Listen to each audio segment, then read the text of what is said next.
Good evening. The meeting of the Monroe Township Board of Education will come to order. Please stand as our student board member leads us in the Pledge of Allegiance.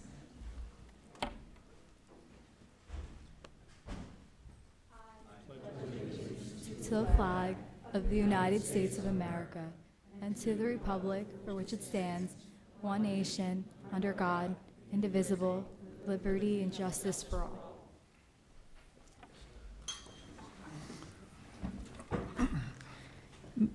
May we have a roll call, Mr. Gorski? Certainly. Mrs. Arminio. Here. Mr. Chiarella. Mrs. DeMeo. Here. Mrs. Koloponowicz. Here.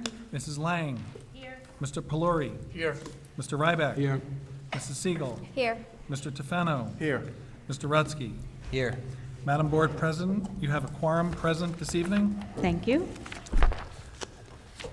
In accordance with the provisions of the New Jersey Open Public Meetings Law, the Monroe Township Board of Education has caused notice of this meeting to be published by having the date, time, and place thereof posted May 3rd, 2019 at all schools, the Home News Tribune, Cranberry Press, and filed with the clerk of the municipality. Okay, and before we get into the agenda, I just want to let everybody know that Boy Scout Troop 60 is in attendance this evening, and this attendance fulfills a requirement for them for the Citizenship in the Community or Communications Merit Badge. So we welcome them to have us in our Board of Education meeting.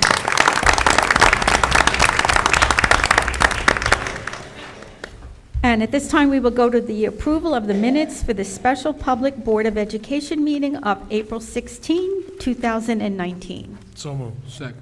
Mr. Chiarella, Mr. Ryback, comments or questions? Any additions or corrections to the minutes? Madam President, I did send some in, although it was late this afternoon, so I don't know if they've been incorporated into the minutes, but that's fine either way. Okay, thank you. Anyone else? All in favor? Aye. Opposed? No. Ms. Arminio is opposing. Abstain or recuse? Okay, then the closed session minutes of April 16, 2019. So moved. Second. Mr. Chiarella, Mr. Pelori, again, additions or corrections to the minutes? Ms. Arminio? Again, I just wanted to say that, reading some of the minutes on first read, I feel that there is still information that could be put in that is not, so it's just going to seem to be, unfortunately, how I feel about minutes. We have a discrepancy between what I think is comprehensive and informative and what the administration does. So, thank you. Well, I will just say that our minutes always go through attorney. Yes, I've had a Yes. discussion with our attorney, Miriam. We choose to amicably disagree. Okay, thank you. Anyone else? All in favor? Aye. Opposed? Ms. No. Arminio is opposing. Abstain or recuse? Okay, then at this time, we will have a report from our student board member. I would like to start by thanking all the teachers that work in our school district, as this week is Teacher Appreciation Week. All your hard work doesn't go unnoticed.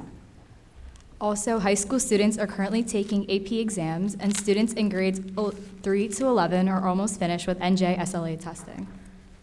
The second annual OWN Memorial 5K Run and 1 Mile Walk is being held on May 19th. Also, the second annual FBLA Meet the Alumni event will be held on May 30th, 2019. Oak Tree will hold its second Mindfulness Matters Day on May 22nd, where students will gain a deeper understanding on how mindfulness is a way to keep our bodies and minds calm, healthy, and happy. Thank you. Thank you very much. And at this time, we will go to number 7 on the agenda, which is presentations. Our first presentation is, we are delighted today to have Ms. Marianne Friedman from New Jersey School Boards Association to give out some nice presentations to some board members. Thank you so much for having me. As you know, most of the board members know, we offer an academy program through New Jersey School Boards Association for board members. And these academy programs or certifications go beyond the regular mandatory training that each board member needs to take. So in your first, second, and third year of your first term, it's mandatory that you take training, and then in any re-elected year. And the board members that I'm going to recognize tonight were just recognized last week at the Middlesex County meeting, excuse me, for going above and beyond that. And they have gone and achieved higher credits than that. And so I have 2 board members who've received their Certified Board Member Award. And this is the second tier of the New Jersey School Board Academy of Credits. And to earn a CBM, a board member earns Academy credits in which he participates and attends. At least 20 credits are needed to achieve this, and they include at least 4 county meetings, 1 annual workshop, a delegates assembly, and at least 1 regional program, and completion of at least 1 3-year term of their local Board of Education. So it's 20 credits in addition to the mandatory training. And those areas of training cover all different areas of governance: effective boardsmanship, policy, curriculum, school finance, school law, labor relations, and board operations. So in lieu of that, I'd like to ask Patty Lang and Steve Ryback to come up.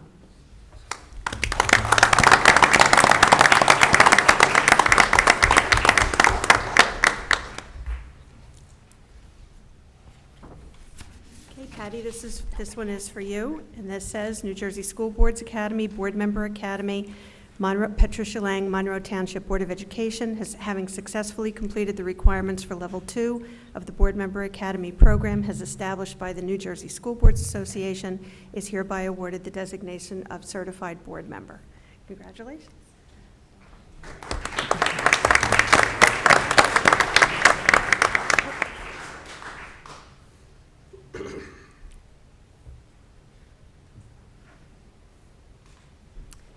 And then Stephen, I have one for you as well.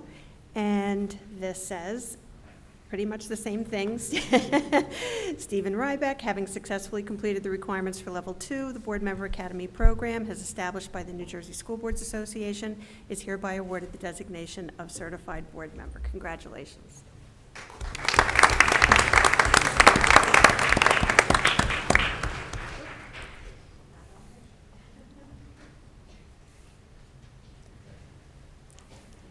And one of my previous superintendents would say, those are not to go on your refrigerator. Those need to be framed.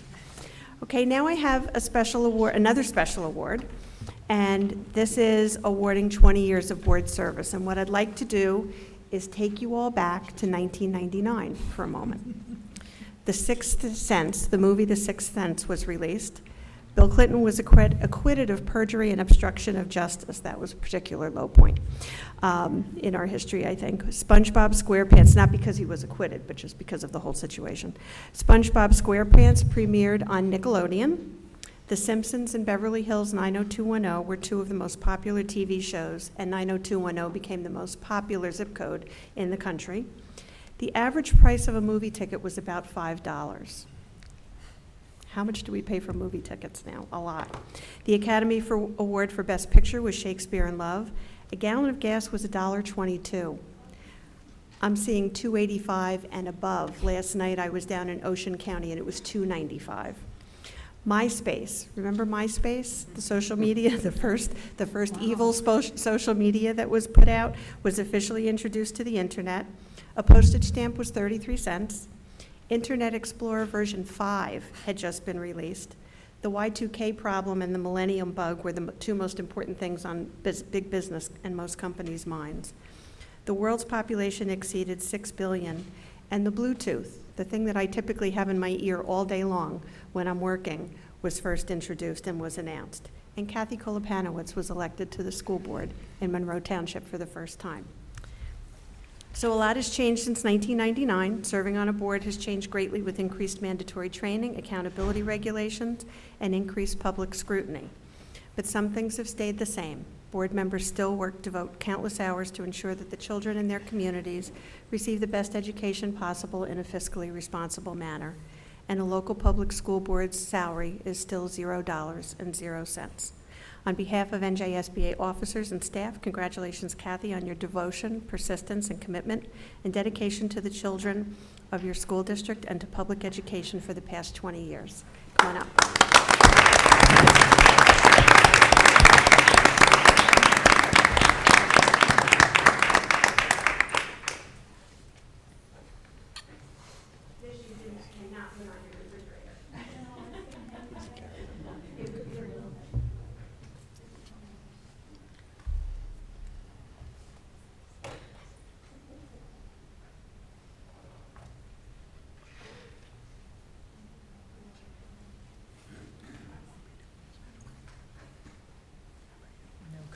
Thank you all very much for all you do for the students in Monroe Township. We greatly appreciate your service. Thank you.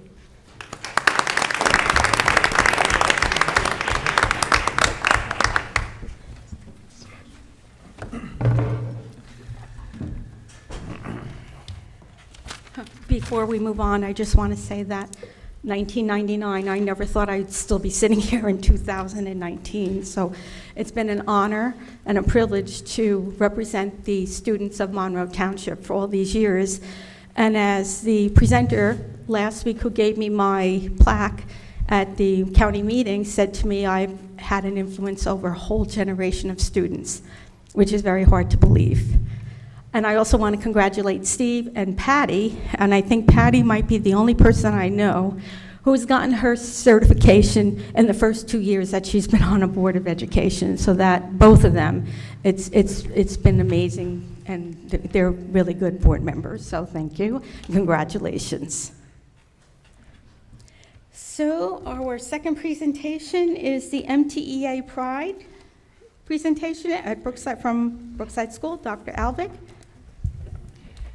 So on April 17th, Brookside School hosted the Brookside Family Math Night, and the 3rd, 4th, and 5th graders and their families enjoyed an evening of math activities and fun games, thanks to the teachers who put it together. So Mrs. Nagel and Mrs. Mills are here this evening from Brookside School and some of their students to share about the night.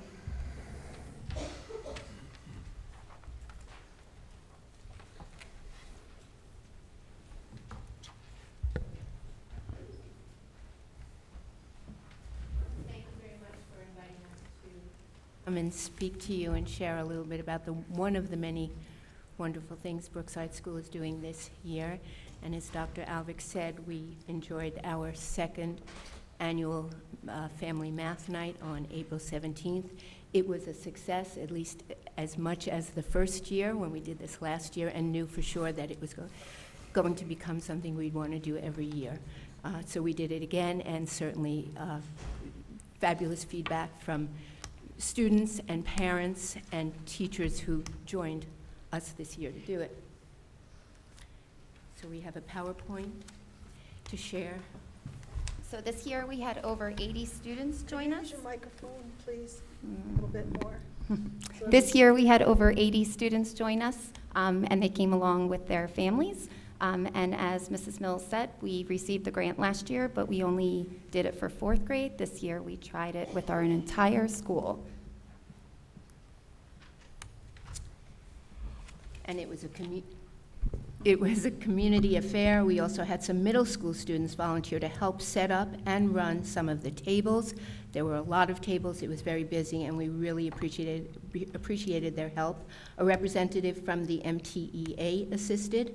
Brookside administration and various grade levels, special areas teachers, and office staff planned and assisted, and Barclay Brookside PTA attended with their families.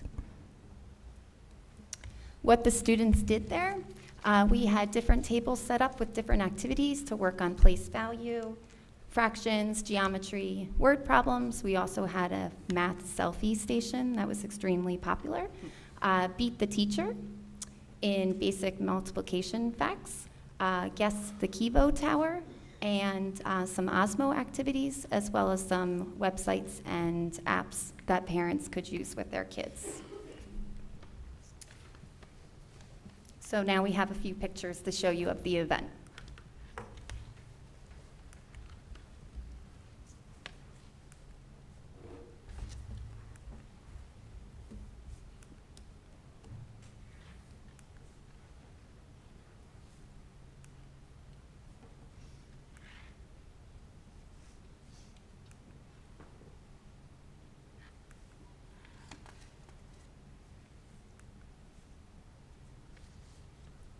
This was our Kivo Tower that the students built, and then during the night activity, one of the activities was to guess how many blocks were involved in this, and then the next day, our students got to knock it down.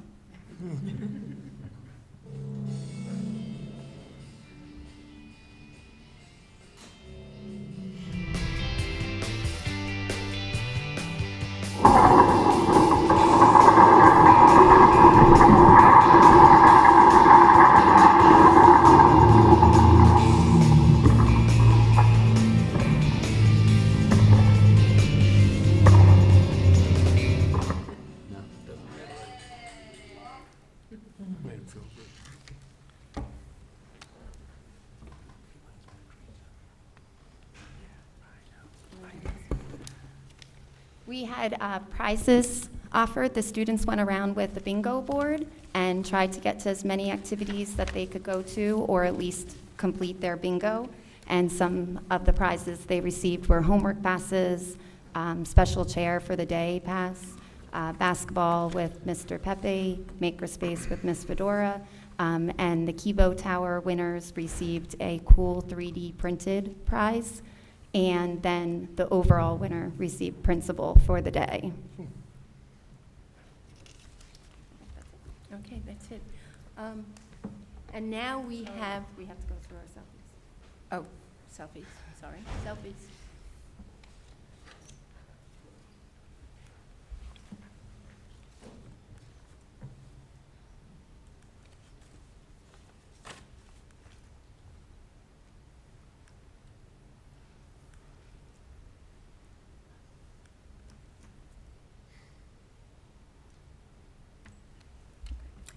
We have some students who enjoyed the evening with us, who volunteered to come up and share some of their experiences.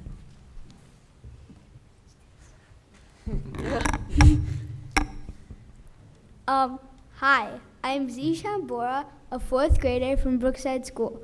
I think math night was very fun. I love that you had the opportunity to compete against teachers and parents. Math night was also a great place to teach a younger sibling or a friend some math. I also like math night because if you were getting bored of math, there were other stations like the Kivo block estimation station and the selfie station. Thank you.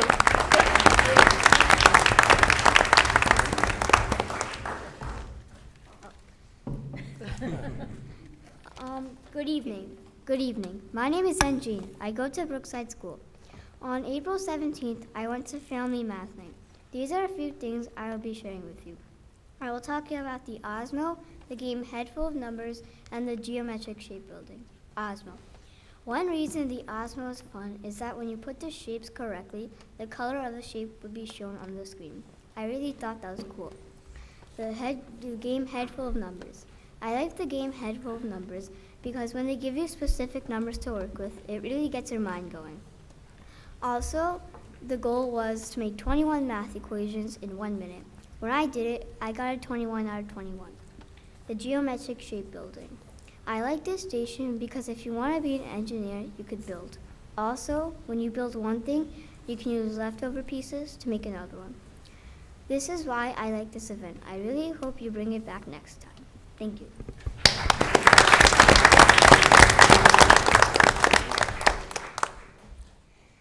Good evening, everyone. My name is Freya Bridgeland, and I'm a 4th grade student at Brookside Elementary School. I went to math night on April 17th that evening. I really liked math night at Brookside. It was very fun. I liked a lot of games and couldn't pick which one was my favorite. I really liked the fraction game, where you would have to place the card backwards on the answer of the sum or difference of 2 fractions, and it would make a picture. I also liked the one in the library, where you would have to guess how many blocks the teachers used to make the large tower. They were all very fun and educational. Even my parents had fun. I think it would be a great idea if the school did it again. So many people arrived and did the bingo board. It's also fun for everyone, not just kids, for parents too. Also, if your parents usually have a lot of work and you barely get to hang out with them, it is a great way to spend time with your family and have some fun. Math night was awesome.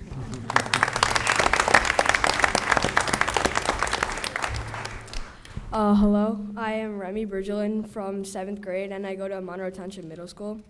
So the math night at Brookside Elementary School was very enjoyable and fun for the whole family. Even though I'm in 7th grade, I was able to volunteer at different stations and enjoy the different topics that were there for the math challenge. I was able to revisit some of my elementary school teachers as well, which was amazing. All in all, math night was a great experience where students from different schools worked and played together in a fun community way.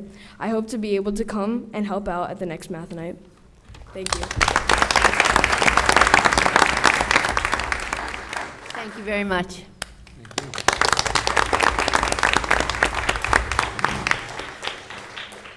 Thank you. Thank you. It was nice to see kids so excited about math and math night and involving their parents. So we look forward to more math nights in our school district at our elementary level. Okay, at this time we will go to our Teacher of the Year, Educational Services Professional of the Year presentations with Mr. Goodall. Before I turn this over to him, I just want to say a few words to our staff. Before this meeting, we had an opportunity to honor our Teachers of the Year and Support Staff of the Year at a dinner prepared by our Culinary Arts Department. It was awesome. They did such a great job, and the food was delicious. It rivals any restaurant in Monroe Township. And unfortunately, I didn't have a chance to speak to the staff because Mr. Goodall's secretary kept us on strict schedule. So I said I would do that at the board meeting. I'd like to congratulate all our award winners this evening. Every day, you go above and beyond, and you make a difference in the lives of countless children, not just this year, but the years past and in the years to come. You help shape the future, and you probably don't even know that you're doing that until kids come back many years later and say, you made a difference in my life. We are so honored as a Board of Education to have such wonderful staff members in our district. We're proud to have you as part of our Monroe staff. And tonight we're honoring a teacher of special education, a social worker, kindergarten teacher, LDTC teacher, special education teachers, a network operations manager, autistic teacher, physical therapist, grade 3, a paraprofessional, grade 5 teacher, speech and language specialist, a social studies teacher, a psychologist, a teacher of special education, a substance abuse counselor. These are all positions in our district that we could not do without. And again, you make a difference in the lives of all countless students in our school, all our schools, and we're very proud of you. So at this time, I'm going to turn this over to Mr. Goodall for the presentations of the award winners. Thank you, Mrs. Kalapanowicz. At this time, I'd ask Dr. Alvik and Mrs. Kalapanowicz to join me in front, and we'll call up the winners for this year for each school, and I'd ask that each school's principal join the winners for the picture for each school. So would you like to join me up front?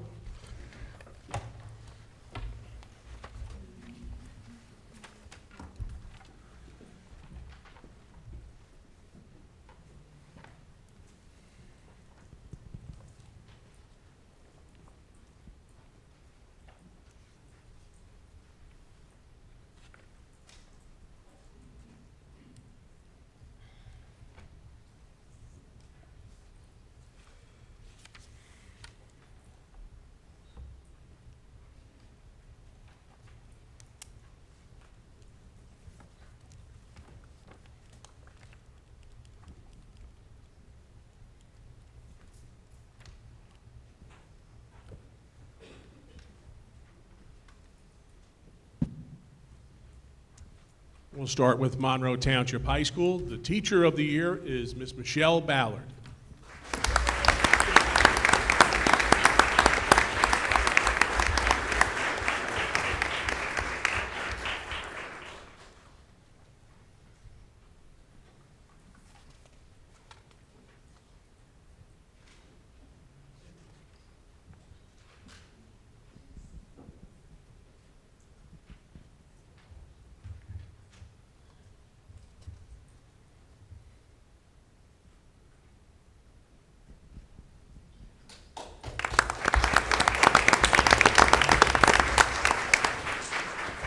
Our Educational Professional Services Award winner at the high school, Ms. Doreen Mallarney. She's our Student Assistant Coordinator. She could not make it tonight, but how about we give her a round of applause for Ms. Mallarney.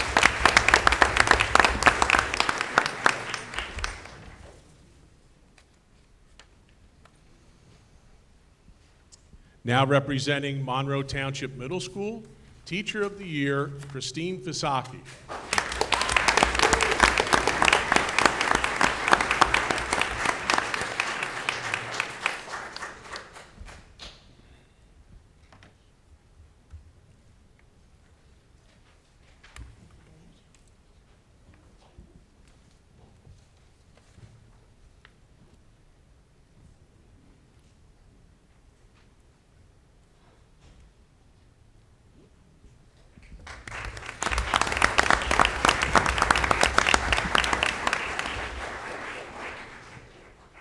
Our Educational Professional Services Award winner at Monroe Township Middle School is Jessica Snyder.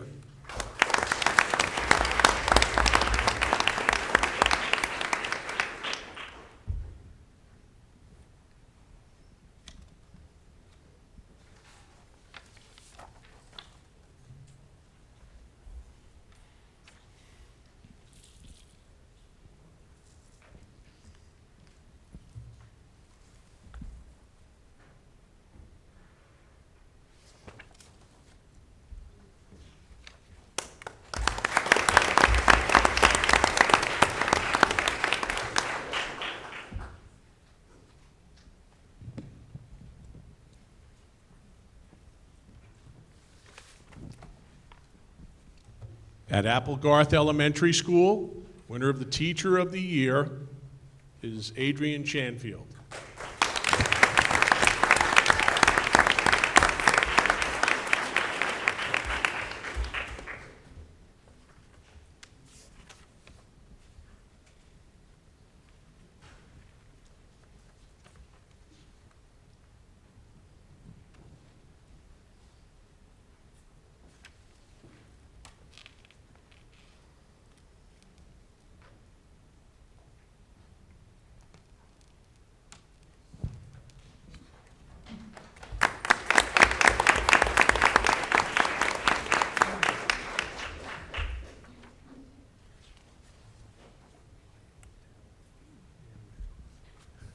And at Applegarth Elementary School, Educational Services Professional of the Year, Jamie Giuliano.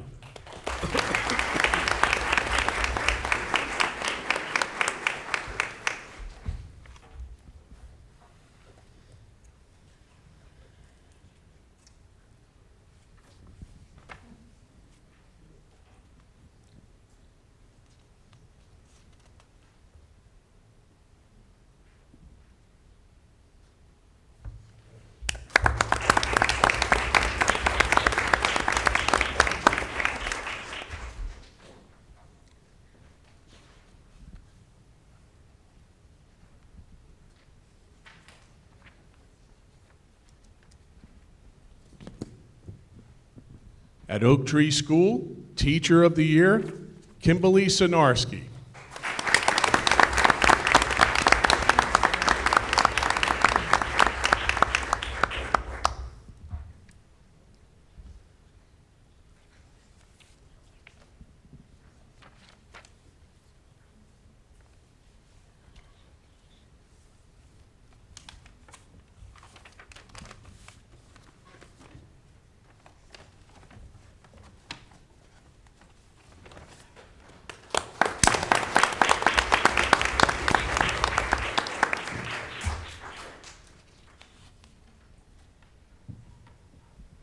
At Oak Tree School, Educational Services Professional of the Year, Cindy Ferguson.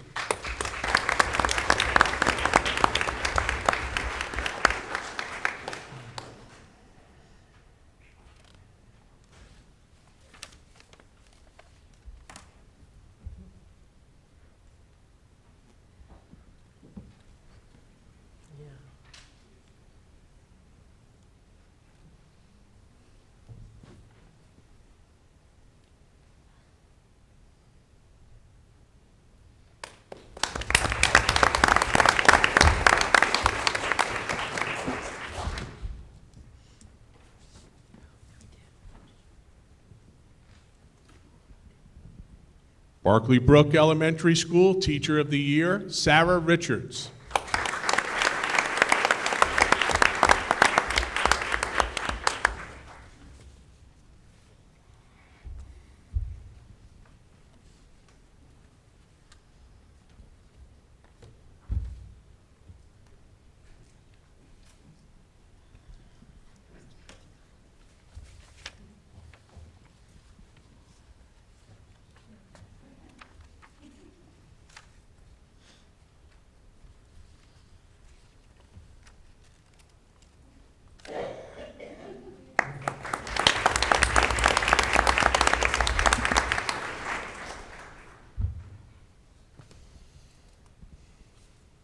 Educational Services Award winner, Maureen Sutter.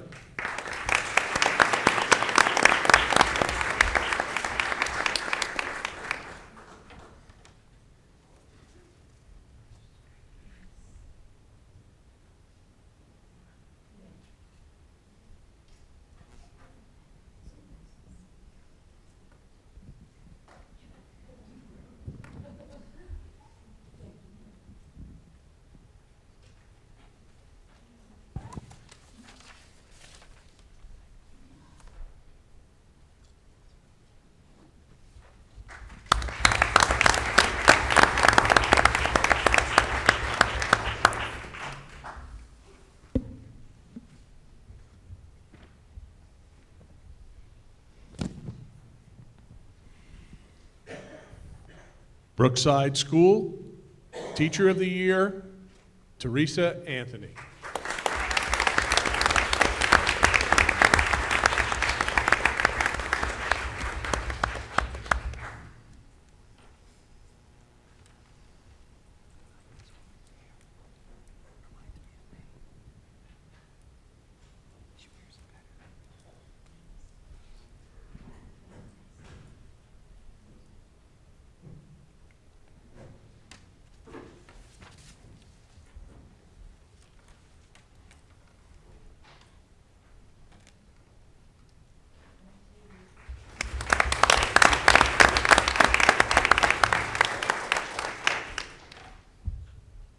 And our Educational Services Professional of the Year, he could not make it tonight, he's coaching Little League, is Mr. Elliot Feldman.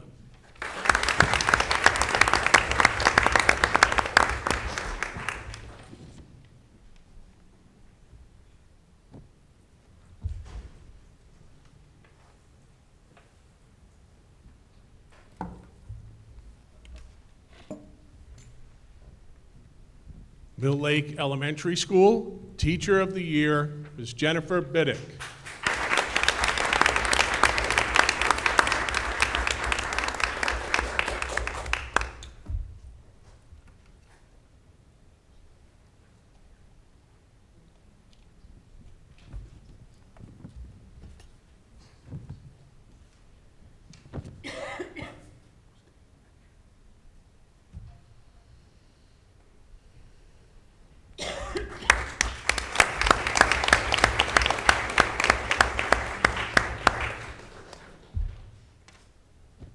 Educational Services Professional of the Year, Annette Hardaby.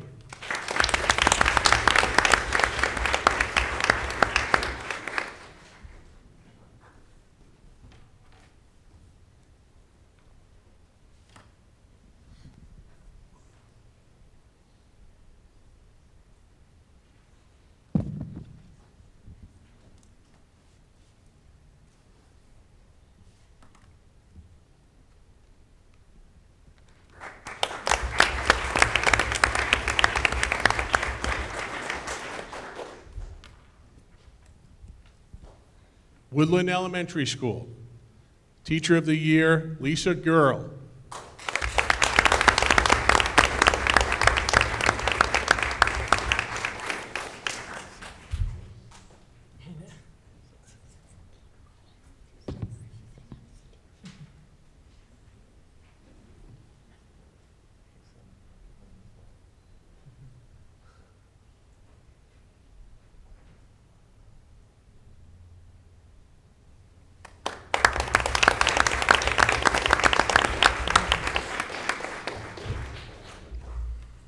Finally, Educational Services Professional of the Year at Woodland Elementary School is Mr. Douglas Dale.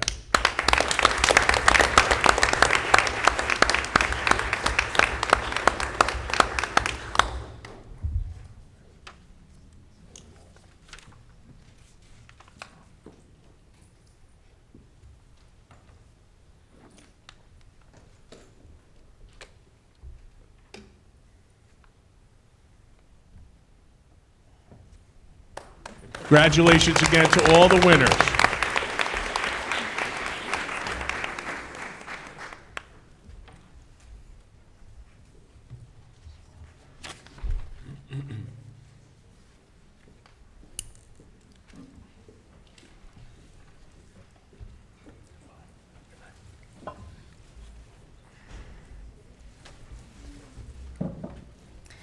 Our Board of Education likes to say that this is our favorite day of the year after graduation.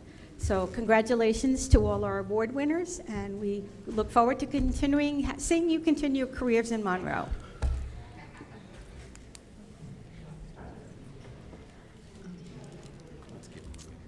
At this time, committee reports. Are there any committees that need to report this evening? I think we reported last week. I don't think there's been any more. Okay, public forum. Anyone from the public wishing to speak to the agenda, please state your name and address for the record. We will adhere to our 4-minute time limit. When the timer goes off, your turn is over, and you can only come up once during each public forum. It did not. Mark Klein, 7 Crenshaw Court. Looking at the agenda, I see the enrollment now is 6872. Could you tell me how much over capacity we are? Does anybody have the exact number? I could give you an approximate. We're approximately 1,550 students Okay. above capacity. And it is going to get much worse because, as you know, all of those developments that are going in on Applegarth and 33 is shocking. And I spoke up at the council meeting. That is going to just blow up your enrollment. I was fortunate to have a meeting with Mr. Gorski and Rob concerning some of the questions that I had, and I got an education. Something that I don't understand with the state is in the Freehold Borough decision by Commissioner Hespy, they were 400 over capacity with 1,700 kids, and he stated, I quote, "The students cannot get a thorough and efficient education in overcrowded classrooms." That's Hespy. That's the Commissioner of Education. When we had our meeting, and I brought that up, I was told that our school district does a fabulous job with the overcrowding, and we're thorough and efficient. Now, we could be thorough and efficient, but not according to what Hespy said. If we're thorough and efficient, how much better could we be if we weren't overcrowded, if the kids all had a seat? So that part I disagree with. And when it comes to the state, they can't have it both ways. I have a lot more to talk about, which I'll do later on, because it's not agenda. But I could thank you for the job that you do. I did keep track of the meetings when I was in Florida. I want to add one thing. I don't know what transpired as far as the superintendent search has done, but you got a winner sitting right there in Mr. Goodall. We're not discussing the superintendent Well, search. I'm just making my opinion. So That is not on the agenda. Okay, I'll bring it up again later. Okay. Thank you.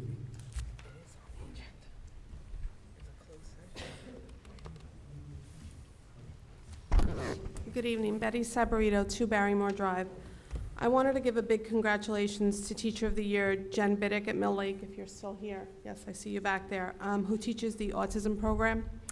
This is the most deserving teacher ever for reasons that many of you that do not have autistic children will just never understand.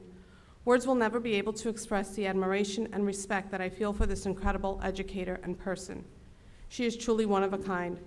We were privileged, and I use the word privileged, to have had her teach our son for 4 years from pre-K to 2nd grade.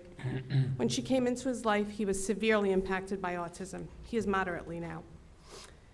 He had very few words and no communication skills. Ms. Biddick provided him with skills necessary not only to succeed academically, but to reach his potential and be successful in life.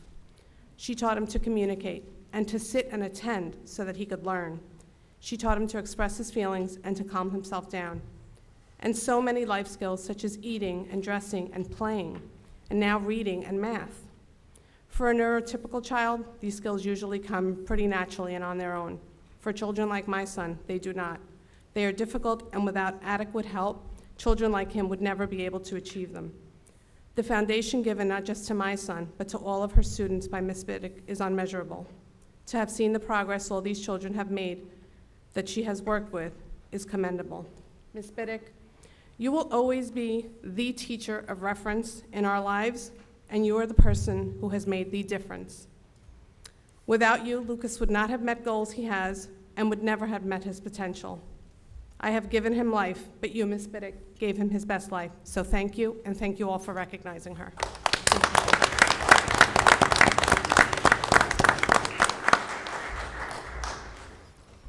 Good evening, Prakash Purab, 33 Dana Drive. Congratulations to all the teachers. They are one of the best, and we always salute them. My son is in the school. We know how devoted the children are. I know some of the teachers, they are well deserved. Coming to the agenda, the committee reports. I was here to hear the committee reports, but they have not here today. But I saw that there are policies on vaping and drugs have been there today in the discussion. The vaping has become a biggest problem in our township, New Jersey, throughout the country.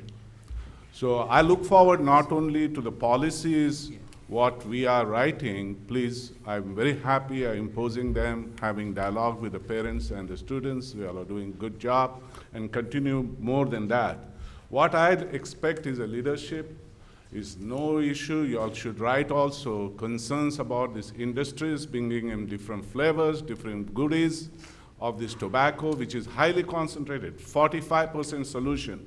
And I tell you, this will cause addiction to the students, anyone, even to the adults. And I'm a pharmaceutical scientist. There is no immediate remedy to get rid of that addictions.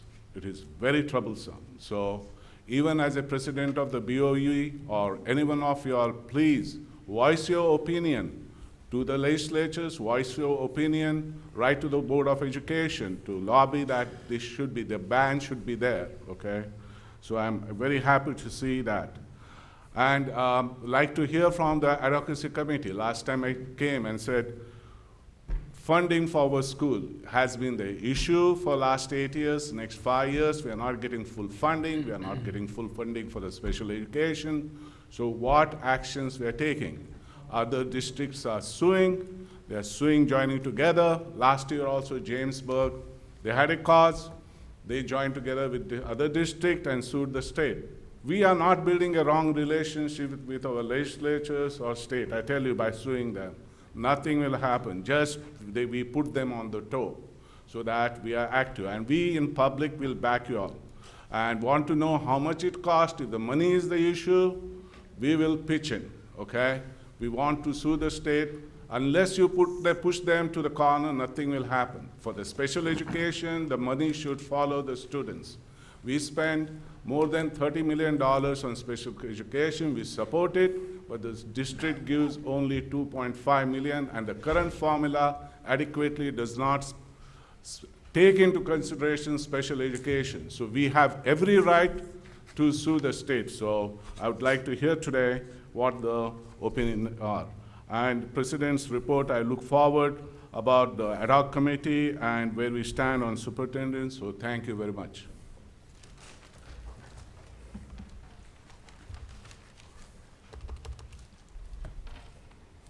Anthony Prezioso, 8 Equestrian Way. I'd like to thank the teachers that received their award today. They deserve it. And a special thanks to Jackie Winters and Sharon Aptaker. Special kudos to Sharon Aptaker as another special needs advocate, who she did great work with my son and many other kids, and we're going to miss her. I have a question for the board president and Michael.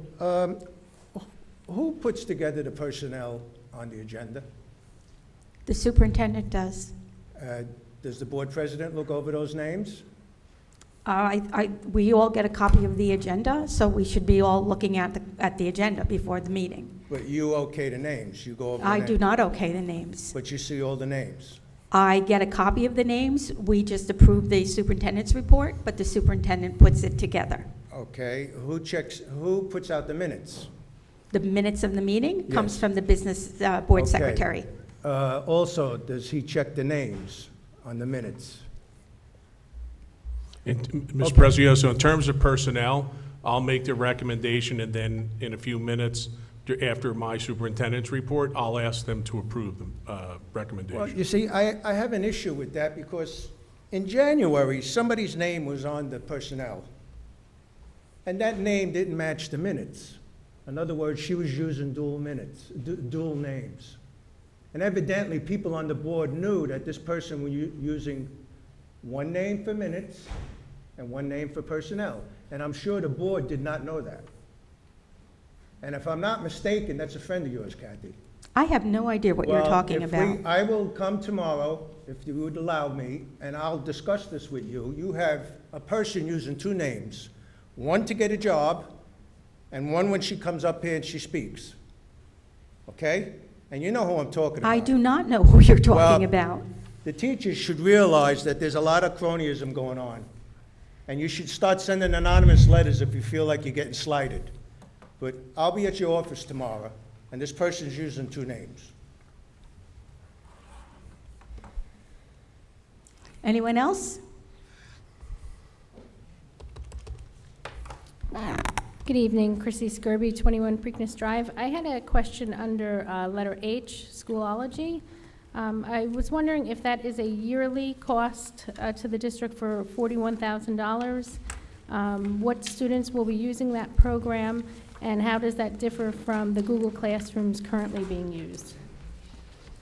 Are you talking about the superintendent's report or the business administrator's report? Business administrator. Business administrator.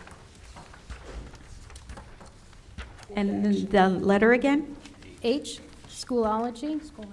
Page 34 of Yes. 36. 34. Do you- You want it? George's going to take it. Dr. Albick will take this. That is an annual fee because it is a license to use Schoology. Schoology is a learning management system, which is what is different than Google. Google is something that the teachers use to share assignments, to collect assignments.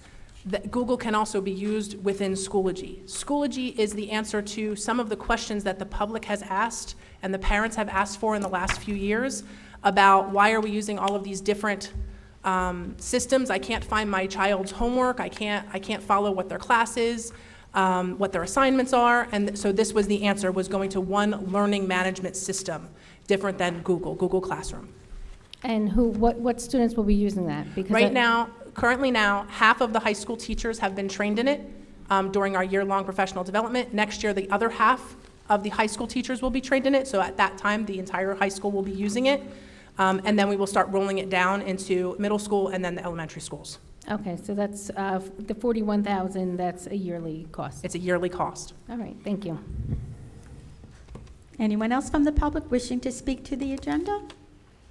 Then we will close the public forum and add something new on the agenda due to policy change. It's a new permanent addition to the agenda by policy, the Assistant Superintendent's monthly report. So Dr. Alvik?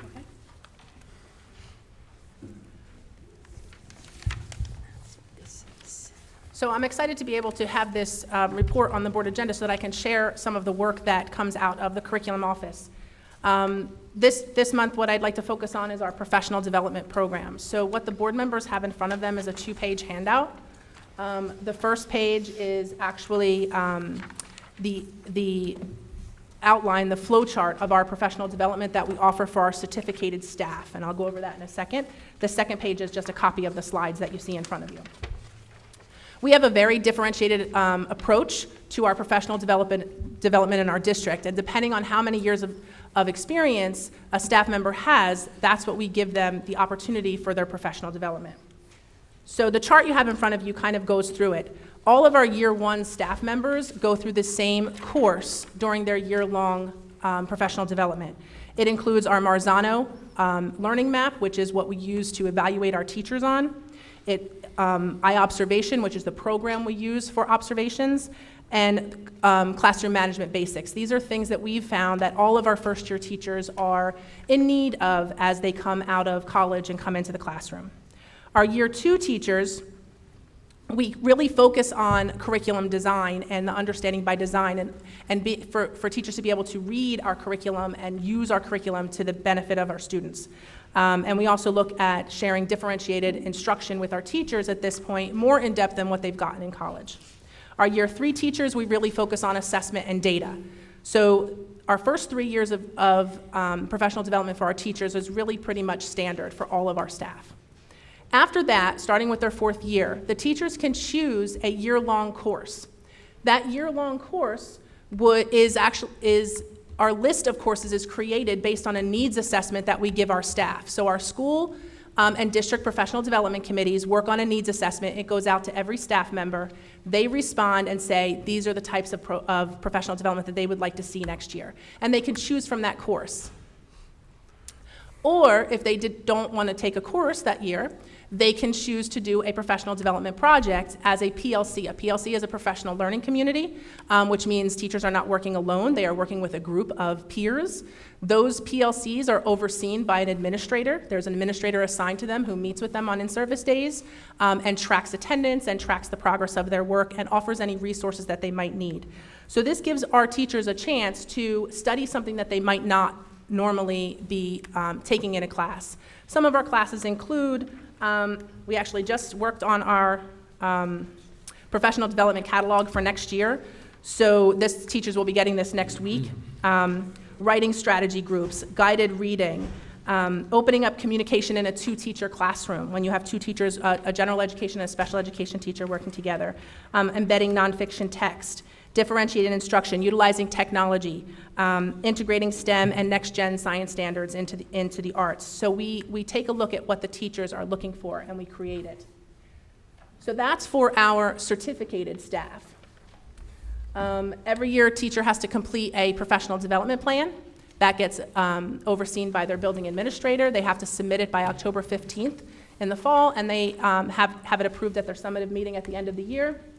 We also offer mini courses throughout the year. So anything from the needs assessment that maybe didn't make it to the final list, we can offer one-day or half-day courses for staff that they can take it. And we've trained over 150 teachers in our district to be trainers. And they're the ones that are conducting this professional development. It really has a cost savings to the district because if we send a teacher out for a workshop, it could run anywhere from $150 to $400, $500 sometimes for a one-day workshop. If we do it in-house, we're paying the trainer 2 hours to prepare, 10 hours to prepare it for the first time, but if they repeat the course, it's 2 hours of prep time. So it saves the district a lot of money, and then instead of one person being trained, we're training 20 to 25 people in that one course. We also offer a lot of professional development for our paraprofessionals. This is something we've started over the last few years. So on the first full in-service day at the beginning of the year, first day in September before the students come, the paraprofessionals get a menu of options that they can take as professional development. And this also comes from a needs assessment that goes out to our paraprofessionals. So they have the opportunity to indicate what their choice is for some of our professional development for paras. And they are not paid for this time, but on a half day in the spring, 2 of the half days in the spring, they're able to get comp time. So they're not leaving the students unattended, they're staying for the students, but they're able to leave when there's normally a full day. So instead of paying them for the hours that they're spending on the first day before students arrive, we give them release time at the end of the year. We also have many mandatory trainings that we must do for staff every year. Most of it falls on the building principal. However, Mr. Pirro does do the school safety training for all staff at the beginning of the year.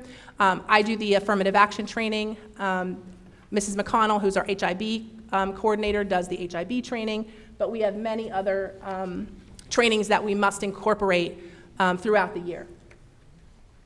We have a lot of support for our new staff members. So just as I described the 3-year plan for professional development, every new teacher who does not have a standard certificate, which are the brand new teachers coming out of school, have to have a mentor. Our mentors are trained in the district, and the mentor works with them for the entire year. They help them with getting ready for parent-teacher conferences, getting ready for back-to-school night, informal meetings, especially for special education teachers. How do they use the online program for IEPs to make sure that they can see them? And this is someone in their building who's there for them, who can help them out. We also offer coaching. Our professional development team is 1 full-time professional development coordinator, 1 part-time professional development coordinator, and our ed technology facilitator. They go in and they coach all of our new staff. They are on the teacher's scale, so they are not evaluating these staff members in any way. They really are there as a coach and as a mentor for these new staff members. And from what I understand and have heard from new staff members, this is really a huge benefit to them that a lot of other districts don't offer. Again, these are our staff. Thank you to all of our PD staff. We do have the staff development coordinator, Sherry Fatovic, Stephanie Goldberg. Ryan Tolboom is our educational technology facilitator. A huge thank you to our district and our school PD committees, our trainers, and our mentors that you see being approved on the board minutes every month. That's it. Does anyone have any questions for Dr. Alvick? Okay, seeing none, we look forward to more curriculum information as we move forward during the year. At this time, we'll go to the superintendent's report. Mr. Goodall? Thank you very much.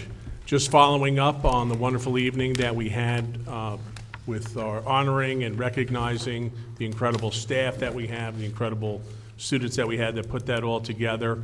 I would be remiss if I didn't extend a very important thank you to my secretary, Mrs. Kathy Baracallo, Mr. Zach Maralda, who's our fine arts supervisor, and all of the teachers in the culinary and fine arts staff, and then again, especially the students who did that for their teachers and ed service professionals. As Mrs. Kalapanowicz said, it's one of the top evenings that we have during the course of the year, and once again, I've been to so many of them. It was a fabulous event, and I know the teachers and the other professionals really appreciate what the kids did for them. So job well done, Monroe. I continue to invite and encourage people to attend our Special Ed Parents Advisory Group, or CPAG. Mrs. Saborito was very, it was an incredible description of her experience with one of our special education teachers. I feel the same way after seeing what goes on at Mill Lake Elementary School.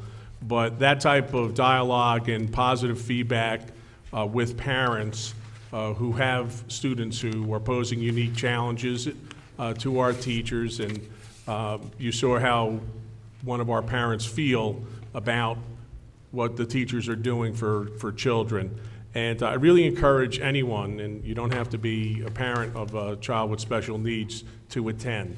It's a great meeting, and you see a lot and hear a lot about what goes on in our schools. So the next meeting is May 23rd in 2019 at 6:30 p.m. right in this room here in the Media Center. So try to come out and support the group. In advance, I would like to thank Ms. Nancy Mitrasak, the food service staff, Debbie Van Loo, the high school secretary, and the 2019 high school class advisors for all they do in preparation for the junior prom, which is upcoming. We moved a prom to our high school a few years ago, and that was in consideration of cost to families, location of venues, and actually the lack of nearby venues that can host our student enrollment and our class sizes. So instead of having the event at Forest Gate, we moved it back to our great high school, and it was very seamless, and it's been a big hit. So in advance, I want to get an opportunity to thank them for all of their hard work. I saw them today. They're getting prepared for it. And you know, they've demonstrated that they're the best caterers around. So thank you again. And then finally, I've been recognizing staff who decides to retire at the end of the school year. I wanted to recognize, on behalf of everyone in the district, Mrs. Fran Ballant, teacher of science at Monroe Township Middle School, and we just wish her the very, very best in her next journey. And thank you for the service to all of the children here at Monroe Township School District. So congratulations. Madam Board President and members of the Board of Education, it is recommended that personnel action items A through T under the superintendent report be approved by consent roll call. So moved. Second. Mr. Chiarella, Mr. Ryback, are there any comments or questions for Mr. Goodall? Okay, seeing none, we'll have a roll call. Mrs. Arminio. Yes. Mr. Chiarella. Yes. Mrs. DeMayo. Yes. Mrs. Lang. Mr. Pelori. Yes. Mr. Ryback. Yes. Mr. Rutsky. Yes. Mrs. Siegel. Yes. Mr. Tefano. Yes. Mrs. Koloponowicz. Yes, Madam Board President, personnel items A through T has passed unanimously. thank you. Madam Board President, members of the Board of Education, it is recommended that board action items A through H be approved by consent roll call. So moved. Second. Mr. Chiarella, Mr. Ryback? Any comments or questions for Mr. Goodall? Again, seeing none, we will have a roll call. Mrs. Siegel. Yes. Mr. Rutsky. Yes. Mrs. DeMayo. Yes. Mr. Tefano. Yes. Mr. Pelori. Yes. Mr. Ryback. Yes. Mrs. Lang. Yes. Mrs. Arminio. Yes. Mr. Chiarella. Yes. Mrs. Koloponowicz. Yes, Madam Board President, board action items A through H has passed unanimously.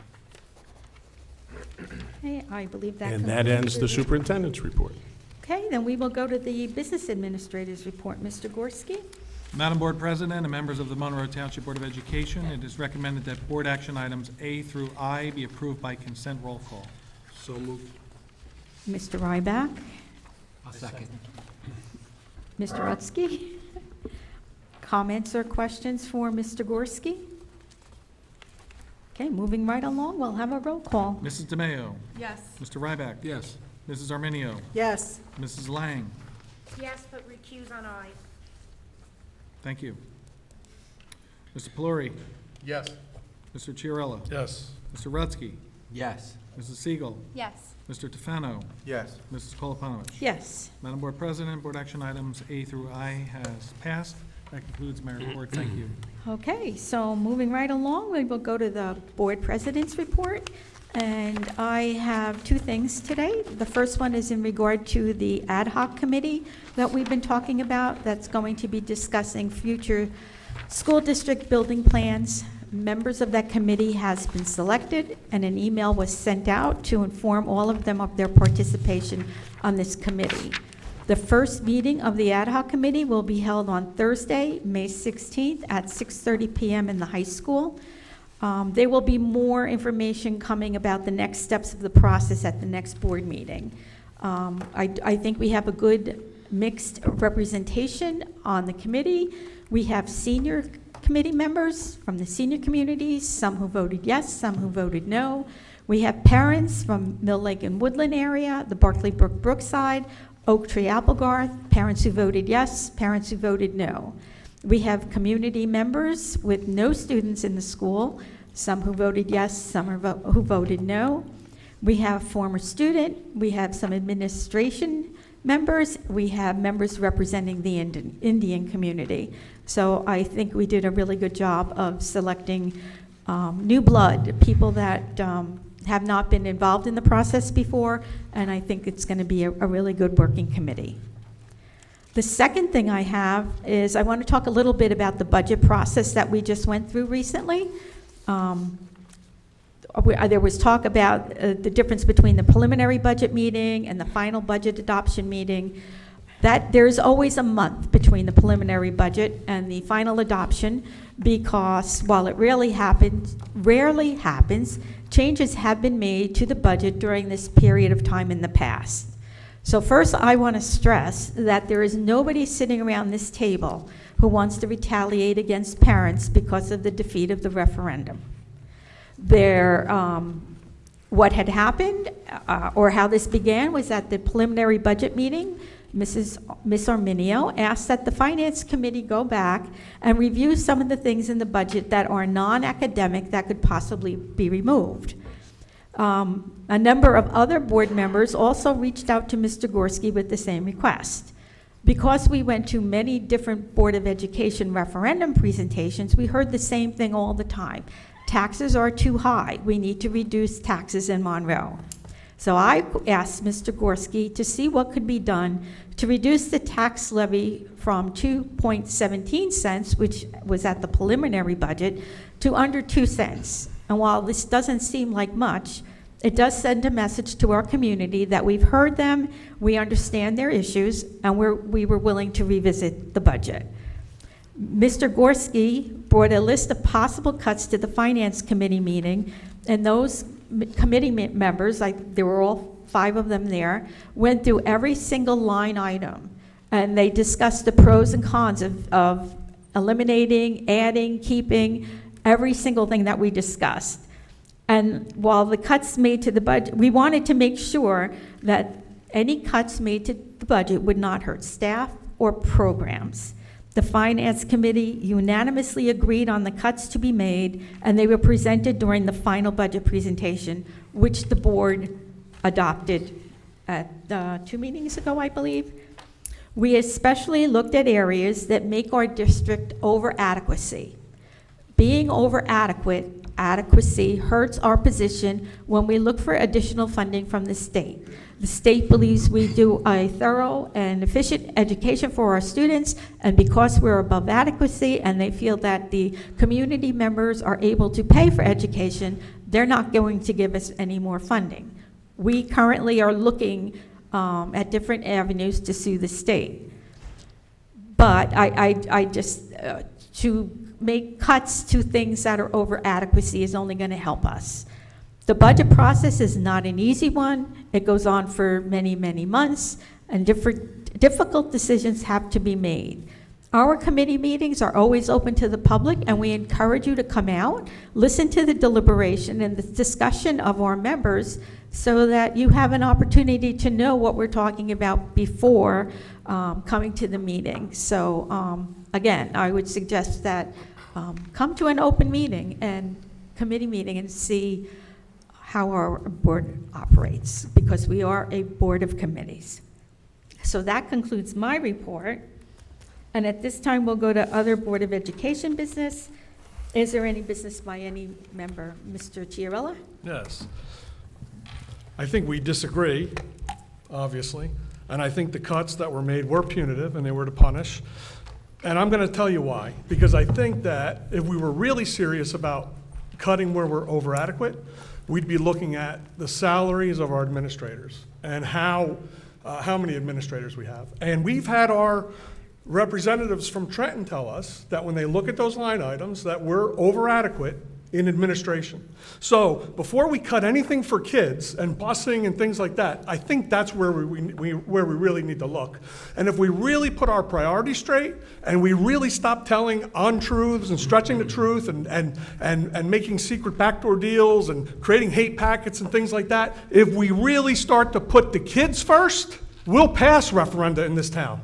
That's all I have to say. Thank you.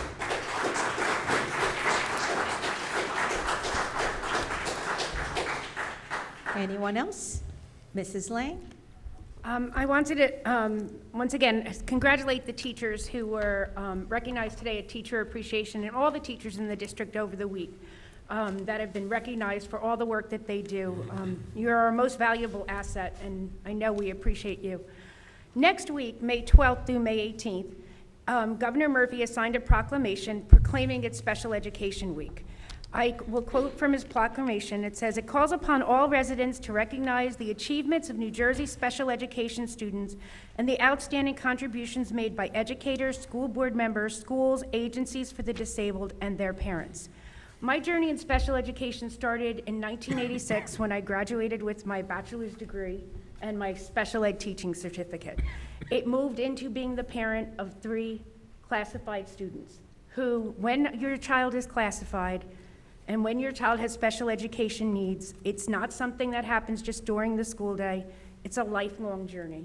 And from the age of, from early intervention to now in their 20s, there are issues that we are still dealing with, and it's my life every day. Special education also changed in my life because I am disabled. I became disabled in 2008, and I specifically struggle with many issues from my strokes, from my brain tumor, and from other things. I think it's important to note that in Monroe, we have 1,123 students from ages 3 to 21 that receive some level of special education. That's incredible that we are providing supports and services for that many children. We employ 110 special education teachers, 15 speech providers, 6 occupational therapists, 2 physical therapists, 9 learning disability teachers, consultants, 7 social workers, 12 psychologists, 3 behavioral specialists, 130 special ed paras, and 21 transportation paras. We have great administrators and office staff that are supporting our special education students. We have students in district, we have students out of district. We're always trying to improve our ability to provide the appropriate services to all these children. Special education is not a place. Special education is providing all students with the supports and services necessary for them to be successful. It is not a classroom. It is about our attitude toward our kids and recognizing that everybody is different, everybody has special needs, and we have to take the time to meet people where they are and address those needs at the time. And I'd just like to add that at the county school board meeting last week, Chris Jones, who is the legislative representative from the School Boards Association, talked about how through the Path to Progress, Governor Steve Sweeney and his team, Senate President Steve Sweeney and his team are trying to move to full funding of extraordinary special education expenses. Those are the funding that we need to educate our children who are in out-of-district placements. The issue remains that the federal government has failed to fully fund IDEA, which is the Individuals with Disabilities Education Act. And it was passed it's been 20-plus years that they have not funded it. Currently, they fund most states, maybe 10%. There's a move within our legislature to move it up to 40%. But I think that it's important that we all know that we can reach out to our elected officials in Washington to push for full funding of IDEA so that we can get the funding that we need for our special ed kids in schools. And I just want to thank everybody who takes the time to welcome our students, to welcome our parents, and know that as parents, this is our lives every day, 24 hours a day, 7 days a week. Thank you. And Ms. DeMayo? Yeah, I would just like to say congratulations to all the Teachers of the Year and the Educational Service Professionals of the Year. It was really nice to hear all their accomplishments and the positive impact they have on the children of this district. I'd also like to say congratulations to Kathy, Patty, and Steve on their accomplishments. Their work and dedication shows how they truly care about the children in this district, so thank you. Thank you. Anyone else? Mr. Pelori? Madam President, the fellow members of the Board of Education and the public, I want to start off first by congratulating the wonderful dinner our students served today. First thing is that taking care of the stomach, which they did. Definitely very delicious and great service as well. And then I want to congratulate all the teachers and appreciate them for all the hard work. What was really rewarding to see was that some of the students of Monroe Township graduate from Monroe and go into the real world, get their degrees, work elsewhere sometimes, but eventually they come back to Monroe because they love the town that they were born and brought up in, and that says a lot about that. Just like Jill said, I congratulate Steve and Patty for receiving the certified board membership awards. Last week, I had the fortune of actually attending that meeting. It went well, and especially Kathy for 20 years. I don't know how you did it, and I hope I don't do it for 20 years. People think that there's water in here. And, you know, and I'm only kidding. I know. We have to care for the community and care for the township to be sitting here and do what we do. When these things turn into politics, it becomes a real problem. And I'll tell you this, anybody who kind of allude to the fact that this is punitive punishment or anything else on the people for voting no is absolutely wrong in saying that. Because the people who got really, let me finish. How was your breakfast Mr. with the mayor Chiarella, this morning? Mr. Chiarella, can you please let me finish it? Breakfast was excellent because I cared for my community and I needed a traffic signal where people are dying. So I had to go. So you know what? Stop it. Let me have my 2 cents in it. Mr. Chiarella, Mr. Pelori has the floor. Here is the essence of it. Right after I heard the community's outcry on what has impacted with the courtesy busing, I actually went in and looked at, because I validate my facts, I just don't sit here and try to make everything political. What I found out was that actually the development that got most impacted was Stratford, which is near the Oak Tree and Applegarth. So I went to the election results to see how they voted, to see that if they deserve the so-called punishment. And fortunately, majority of the people in Stratford voted for the referendum. So if anything that we want to do to scrutinize or undercut the people in Stratford as a vindictive measure is absolutely ridiculous in my opinion. I say that again, it's absolutely ridiculous. On top of that, after I learned what was going on, I actually took half a day off from work. I went to Mr. Grosky and also to the transportation lead, Kathy, I can't remember her last name. McDonald, I'm sorry. And I took them out to the site.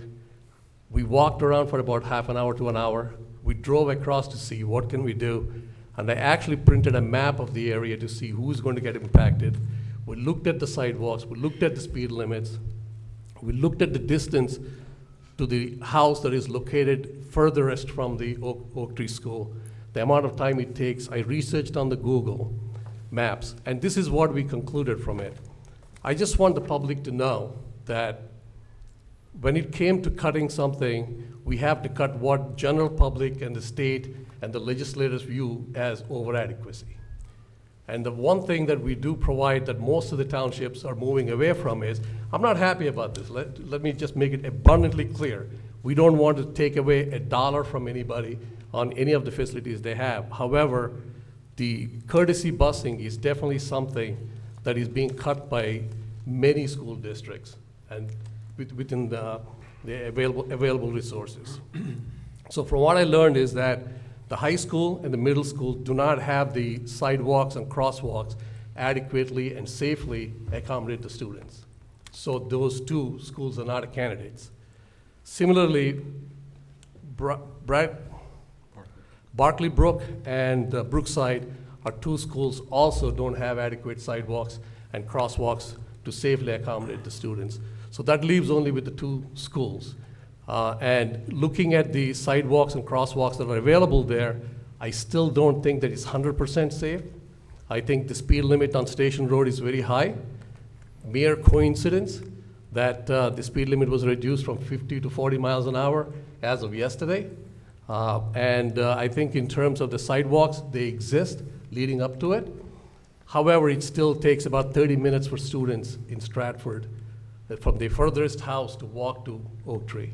So I think there are things that we probably need to do to the community to appease their anxiety and see how we can accommodate that better through maybe getting some easements through some private properties and providing some linkages.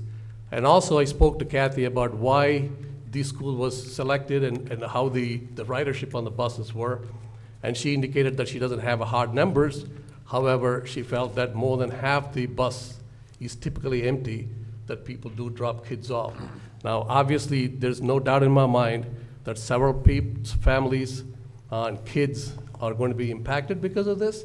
And none of us are proud of doing this, but I believe the process that was followed, which was asked by some of the community members last time, I actually did it. And I went and looked at what actually happened. And that's the report that I want to give, that I think, based on everything I heard, there may be other things that can be cut off. But as a board member, I think each and every person sitting on this side of the table have the right to go to the board district office and ask the question on what needs to be cut and give their suggestions. The day the referendum was defeated, I sent an email to Mr. Grosky and copied you, Madam President, and the Vice President, and requested that we need to revisit it. And I'm glad to know that Michelle Arminio did the same thing, because we want to be responsible. We don't want to have the taxpayers pick up for all the trailers that may be needed in a couple of years, rather than taking it from reserves. That's what I felt strongly, and that's what I did. And I'm happy that I did it. Thank you very much. Okay, Mr. Chiarella. Yeah, I just have a couple things to say, because I'm always being called out for being political or crazy or a sociopath because I disagree. Now, when we were sold at the last meeting, these cuts, we didn't have anybody that could provide any details as to why they were being cut or what was going on. And then the board, in usual fashion, votes yes for things that they don't understand, and then later on goes back and tries to figure out if it was a right or wrong decision. We need that stuff, that information up front. And I'm glad that you went out and did your due diligence, but it's a meeting too late, because there's nothing you can do about it at this point.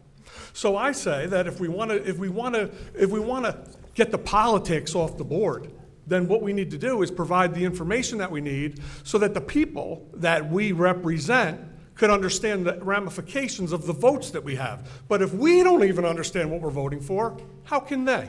That's all. If that's political, well then, I'm sorry. But I'll tell you what, I think it's being diligent and worrying about our children What am I running for? The mayor? Am I still running for mayor, Mr. Polari? Because I don't think I am. So how is this political? How is this political?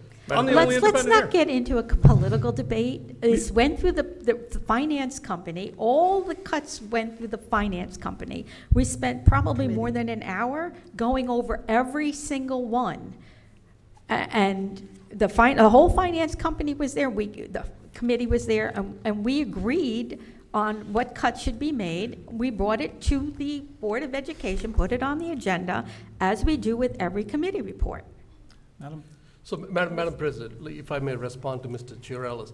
Ken, what you said was not wrong. The way you said it is what I have a problem with, which is that we are taking punitive action, and that automatically leads to politics. Like you said, I had breakfast with the mayor. Why did you bring that up about me having a breakfast with the mayor? You mentioned I can't politics. have it? I can't have a breakfast with the mayor? You mentioned politics, so Andy. I agree When with you the- mention politics and you say that I'm being No, political, politics had let's nothing to do not, with- we're me going to finish. cast Let's aspersions, talk but we're not about the going to look Board at of what we're doing. Education and children. Exactly. It's only political I when you're agree. not in league with the mayor. No, it has nothing to do with it. There's a lot of things going on in the town that I worry about. People get killed at the intersection, on a regular basis that we are taking years and years to get. Again, I don't want to go on a tangent here, but there is something that I feel very passionately about that needs to get done at the intersection that I spoke about at the council, and I want to make sure that the mayor understands it. But more importantly, I agree with you, the part that we should have known a little better. And unfortunately, I could not be at the finance meeting, but that's no reason. I chose not to be there for another reason. But that's the reason I did my due diligence. And I think as members of the board, each and every one of us need to do that rather than sit in the meeting, talk to the camera, and talk to the people to get applause. That is what I consider as And there we go again. So now I'm doing it to get applause. Madam? Maybe, I'm not saying you did, but Can we just move on? keep taking shots. I have broad shoulders, and I'll fire right back. Mr. Gorski? Madam, I have the floor for a moment. These proposed cuts were created from the stakeholders in the district, and I'm referring to the principals, the vice principals, the transportation directors. That's where the ideas and the seeds for these cuts came from. I compiled the list. I worked closely with Dr. Alvick and Mr. Goodall on the feasibility and the value of these items before we presented them to the Finance Committee. There was a list of about $1.2 million of cuts that were deemed by staff and administration to be the less painful, less impactful on program and instruction cuts. The Finance Committee did deliberate on this very effectively for over an hour and unanimously recommended the cuts to the board. The board was fully notified of these cuts and other information having to do with them on 2 occasions with a weekly confidential that I believe I sent out and the Finance Committee notes. There was not one comment back. So, I believe we met our threshold for, divulging what these cuts were and what was affected by that as best we possibly can. Ms. Arminio? Keep in mind, by the way, one final sentence. The Finance Committee, this board operates as a board of committees. The work, the assembly of recommendations and resolutions gets done at the committee level. That's where the guts of all these issues gets discussed. That's where the sausage is made, not at the board meeting, at the committee meetings. That's the most efficient way that this board can operate, and it did so in this fashion as I complimented the last meeting. Ms. Arminio? Yeah, just as a little bit of historic information also. There's 2 ways to look at it.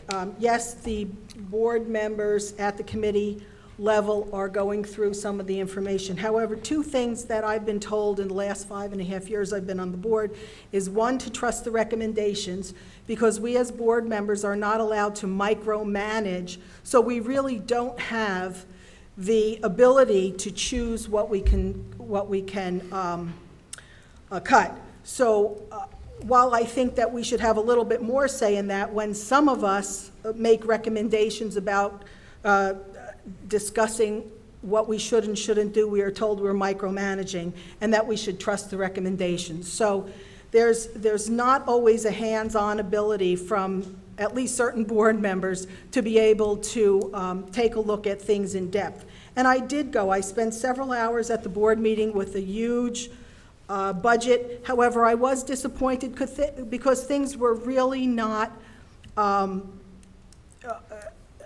it wasn't really line item numbers. It was And to my disappointment, because I was willing to spend hours there looking at the budget and looking line item for each item and what was spent, it was a lot by title, it was a lot by total.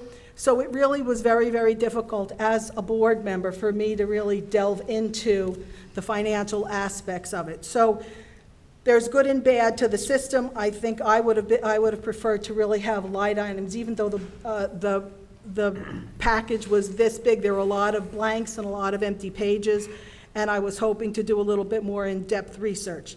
The other thing about deciding how to use our transportation facilities, and this goes back to a difference between the Board of Education's finances and budget and the townships.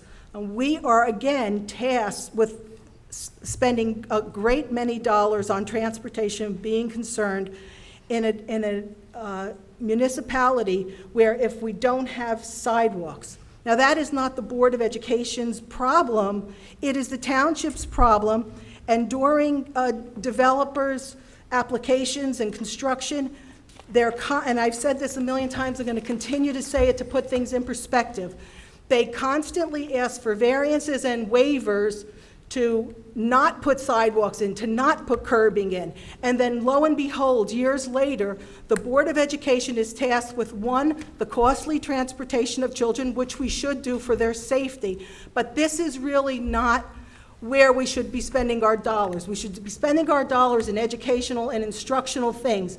But we have to live with the consequences of, one, things that are out of our control in terms of decision, in terms of construction costs, and the fact that they let developers get away with not putting sidewalks in developments where our kids can safely walk. So where does it cost? And then we have a discussion because we're worried about the safety of our children, as we should be. But those dollars should be going into instructional things and not into worrying about putting the infrastructure in that should very much be the responsibility of zoning board, planning board, and the township council.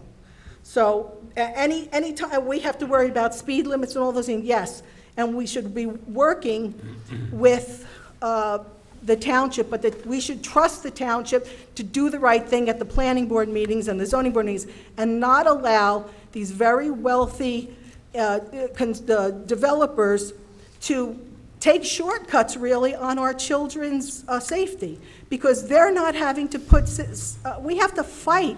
There are residents that come into those rooms and fight for sidewalks, for water, for sewer. But then it ends up that we, the taxpayers, end up paying for it. So there's a real disconnect, in my opinion, of where we should be putting our money. And finally, however, I'm going to say a few nice things. The students in the culinary arts have always been very impressive. They've done a great deal of work. I'm very honored to be part of that and to see the diligence and the quality of the food that they put out and the way they conduct themselves. Also, the student musicians, I know Mr. Goodall and I were talking about how wonderful they were. I want to thank every one of the student musicians with enormous talent. We are very fortunate in this community, one, to be able to have music. I wish I had had that when I was growing up. I always loved the piano, but I can't play for anything. Even as an adult, I tried. So I'm so pleased that we have the talent of these children, but then finally, all of the teachers that were awarded Teacher of the Year and all of the staff, but it's not just the people in those rooms. Every single one, for the most part, from the people who help keep our buildings clean, our facilities, everyone who contributes to the good quality of life for our students and really gives them the opportunity and enhances their talents for music, for culinary arts. I thank you all very much, and thank you for the parents who are there for their children. And I'm very grateful for the children and the talents and the hard work that they have shown. So thank you. Anyone else? Madam President, very Mr. quickly, I know Polari. this is dragging on for a little longer, but being a member of the planning board, I think it's prudent on me to represent what the planning board does. There is a clear ordinance in place where we request all the new development to put sidewalks and curbing in all over the town. In places where they don't put the sidewalk or the curbing, we take funds from the developers that go into a funding that's with the township. So anytime we need to draw money from that, there's money that's available. 95% of the time, I'll say that every developer who comes in and asks for a variance not to put a sidewalk or a curb in, we take money for that. So we do have the funds. So that's why when Roger Meany came in, Mr. Meany came in last time and said that at Woodland there was not adequate sidewalks, which I looked at, and he is correct that I think there are some links that are missing. That's where we should be going and saying, ask the township to say, put in the sidewalks, then we complete the network. Okay, I would like to respond to that. Ms. Arminio? Yes, and we should not have to get to that point is my question, is my concern. Even though the developers contribute to it, why have that delay? Let them do it. It should be something substantial that they are required to do. It should not be a waiver. They come asking for waivers. It's in the ordinance. I can't tell you how many times I sit there and I see that an ordinance is supposed to be for 50% of something, and they get a waiver to only do 10%. This is not shared services, in my opinion. The children and the community should be the first concern at these meetings, and to just say that the developers put money aside, so someday if we need it, why should we have to go through that? And again, the school budget is not benefiting from that, but we can't use that money put aside for sidewalks, for transportation. Okay, if that's the case, let us get that money for transportation and buy a bus and use it and use that. But we can't, because they're two separate governmental agencies. So my point is, let's get to the other side of it and make sure that we're getting an awful lot of development and the people in Monroe are paying the price, and we shouldn't be. The price should be established for the developers who are making a ton of money in this. They wouldn't be here if they weren't going to make a lot of money. And the people of Monroe are paying the tab.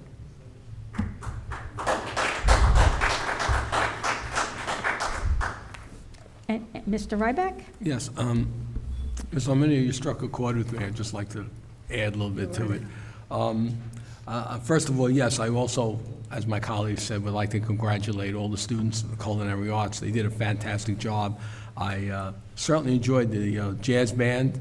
Brought me back to my days when I was playing the same songs as they were playing. Just want to touch on something. When a developer submits plans for development, I think consideration has to be given to the distance from a school, are sidewalks necessary, and something else. Can school buses go in and turn around if it's a cul-de-sac? I know we had a problem. I remember residents coming here, was it last year, to complain that the school bus couldn't get into the cul-de-sac and it was a dangerous situation. Well, you know, we worked with them. Obviously, we got something out, but we shouldn't get to that point. Right. When a developer submits plans, they should submit plans so that consideration for school systems needs is considered. And it's unfortunate that impact fees were illegal, because we would be in a much better position today with these developments coming up here if impact fees were legal. Thank you. Mrs. Lang? I forgot, next Saturday, the 18th, May 18th, is Delegate Assembly, and I needed to speak to the board. At Delegate Assembly, there is one resolution, and what it is asking permission for New Jersey School Boards Association to advocate for districts that are losing their funding due to being over adequate. I, as our Delegate Assembly rep, feel that it's very inappropriate for New Jersey school boards to pick sides and to fight for districts who are overfunded, to keep that funding while not, and then how do they support those of us that are underfunded? So if there's a consensus that we agree that is, you can't do those two things effectively, I would like to work with Mary to prepare a statement to read to at the Delegate Assembly so that I can encourage other schools to vote no. and instead of giving them the okay for school boards to advocate to get the funding for school districts that are overfunded and losing their funding. Well, they're losing their funding because they're losing their students. Yes. Not because No. they're, not necessarily because they're over adequacy, but they're losing students, therefore they're losing funding. Exactly, Where like we're the- gaining students, Right. but we're not gaining funding. There are school districts that who have, over the last 10 years, lost more than 1,000 students, but are still getting the same amount of funding that they were getting 10 years ago. And the School Boards Association wants to be able to fight for them so that they do not need to lose their funding. And I just think it's wrong. Do we have to make a motion to do that? I beg your pardon, I'm sorry I missed it. No, I think it's just a consensus. Yeah, I don't think it's a motion No, either. I just wanted to let the board know. I didn't Yeah. want to go. To give you the opportunity to vote any way that you see based on the conversation. Mhm. Does anybody have a problem with that? Madam President, because she will be representing the entire board, I think at least there got to be a motion and then the approval process. You could do a voice motion. Yeah. We can, if somebody wants to make a motion to give Patty the right to vote. I for make a the- motion. I second that motion. Okay, so, For what board? so School that, boards? so no, she's going to the school board's delegate assembly, and to give her the right to represent the Board of Education in a vote, whatever votes come up, because sometimes it's more than one. Yeah, as of right now, there's just the one. Yeah. Mhm. The motion was moved by Mr. Pelori. And second by Mr. Mayo. All in favor? Aye. Opposed? Abstain? Okay, so then Patty, you have that, Thank you. that responsibility. Thank Is there any other board business? Madam President, I have one thing I would like to Mrs. say. Siegel?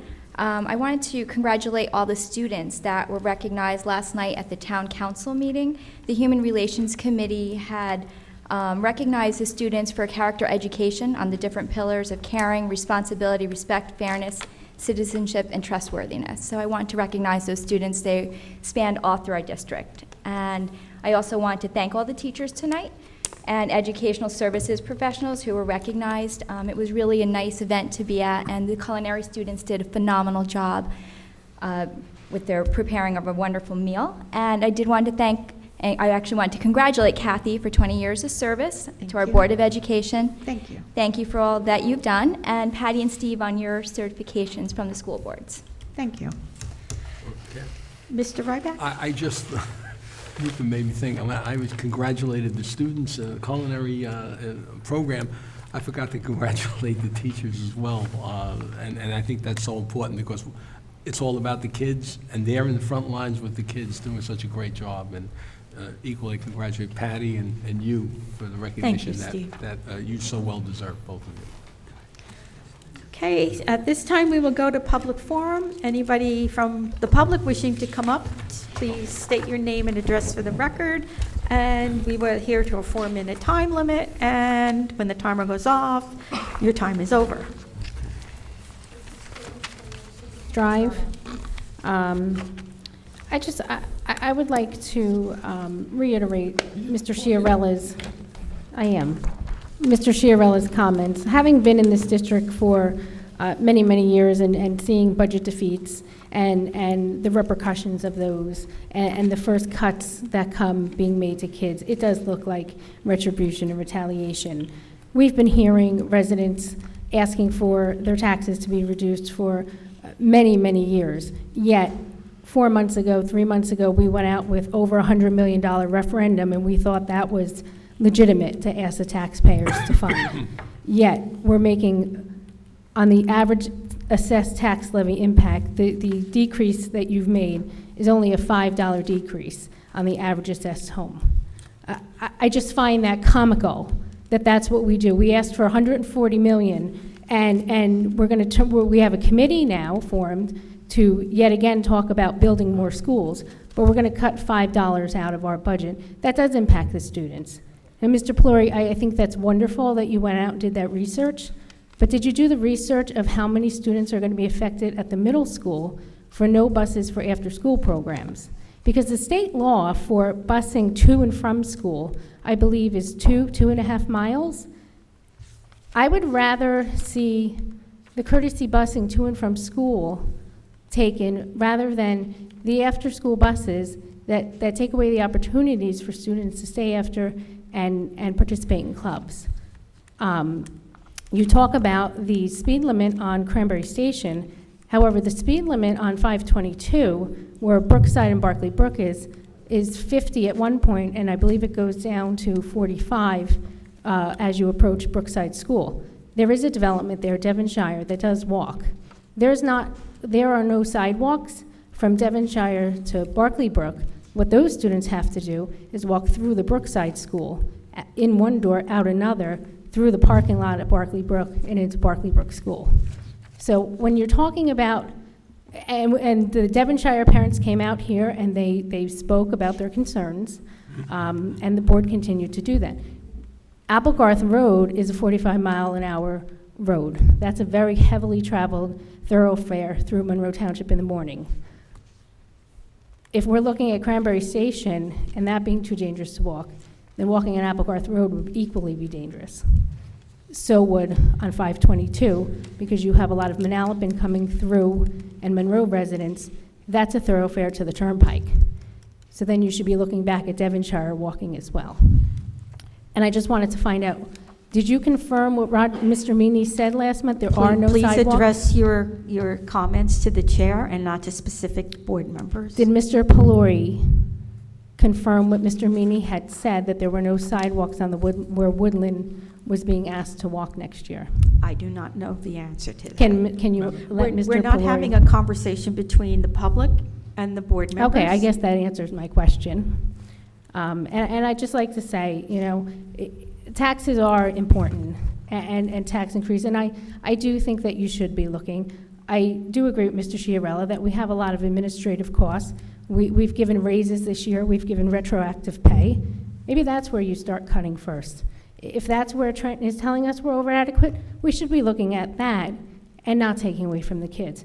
I mean, look, Monroe, there are so many residents struggling. It is sad, and we do have to be diligent. You go on middlesexcounty.gov and you could pull up the foreclosure list. There's a lot of residents struggling, a lot of residents in foreclosure. So we do need to be responsible, but I also think that we should not be cutting first the kids.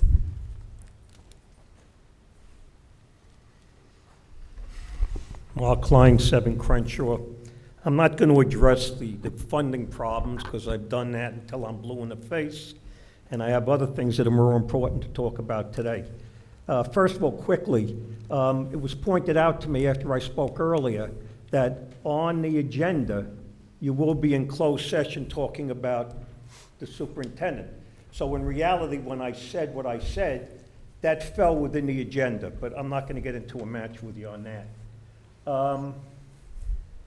Miriam Cohn, who was on the town council, last month in the April meeting asked the township attorney whether the township is able to join in a lawsuit with the Board of Ed against the state to get our fair share. The answer was yes, so I would suggest that you look into that. The most important thing that I want to bring up now is, I don't know how many of you know about it, but I got it on New Jersey Spotlight and some other newsletters and newspapers. NAACP is getting ready to sue the state, stating that our school districts are segregated. Now, if you go back into the 50s and 60s down south, they were purposely separated. We have neighborhood schools. Any child of any ethnic group attends our schools. Nobody is kept from attending the school because of their ethnic or racial background. What I'm afraid of knowing this governor, he's going to appease them as he did with that was done with the Mount Laurel decision for affordable housing that they brought also. I brought that up. The sociologists who came up with the brainstorm of school busing going back in probably 1960s had stated the reason for busing was to take the Afro-American children into the white schools and it would raise the quality of education for them. 20 years later, he was interviewed on a 60 Minutes program, and he came out and said it was a failure, a total failure, that it accomplished the opposite. Not only did it accomplish the opposite, it brought in more crime, more fighting, more attacks against the students and the teachers, and totally opposite. Now picture this, and this is the end of it.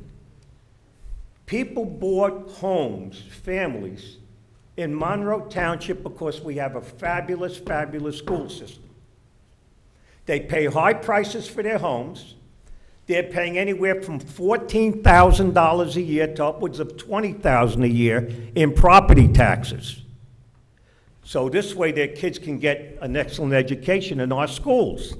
If this goes through, can you see your children or your grandchildren having to be bused into an inner city school with all the violence, with all the crime, and have their kids come into our school? What happens with all the funding to the Abbott districts? That's where all your money is going. You know, you talk about school funding, the cut. If we received our fair share per student, which I said when I was on this board, and Christie finally came out with it before he left, you wouldn't have to worry about cutting. When you take a look at the way the money that the governor came out for this school year, I believe was over 200 million, 250 million, and then for the next school year, another 100 and some odd million, we get nothing. We got $2 million because your friend, who you bank on, Mr. Klein. who you bank on, and that's Greenstein. Your time is over. Benson, well, I'm not finished. I'm It's sorry, your Greenstein- time is over, and you are Greenstein, finished. Benson, and D'Angelo, who Mr. she brought in Klein. twice. They did nothing for us. And when they had two... Mr. Klein. Get it all you want. $250 Pirro. million. We got $2 million that doesn't even cover the increase in our budget for 1 year. And then when he came up with it, I'm going, another 100 and some No, odd you're going million, right now. We got $623,000. Thank you very much. You got it.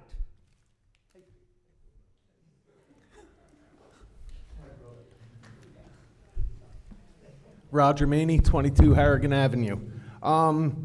Just a little follow-up. I spoke to Mr. Gorski before the meeting. I did a little research after last week regarding the courtesy busing.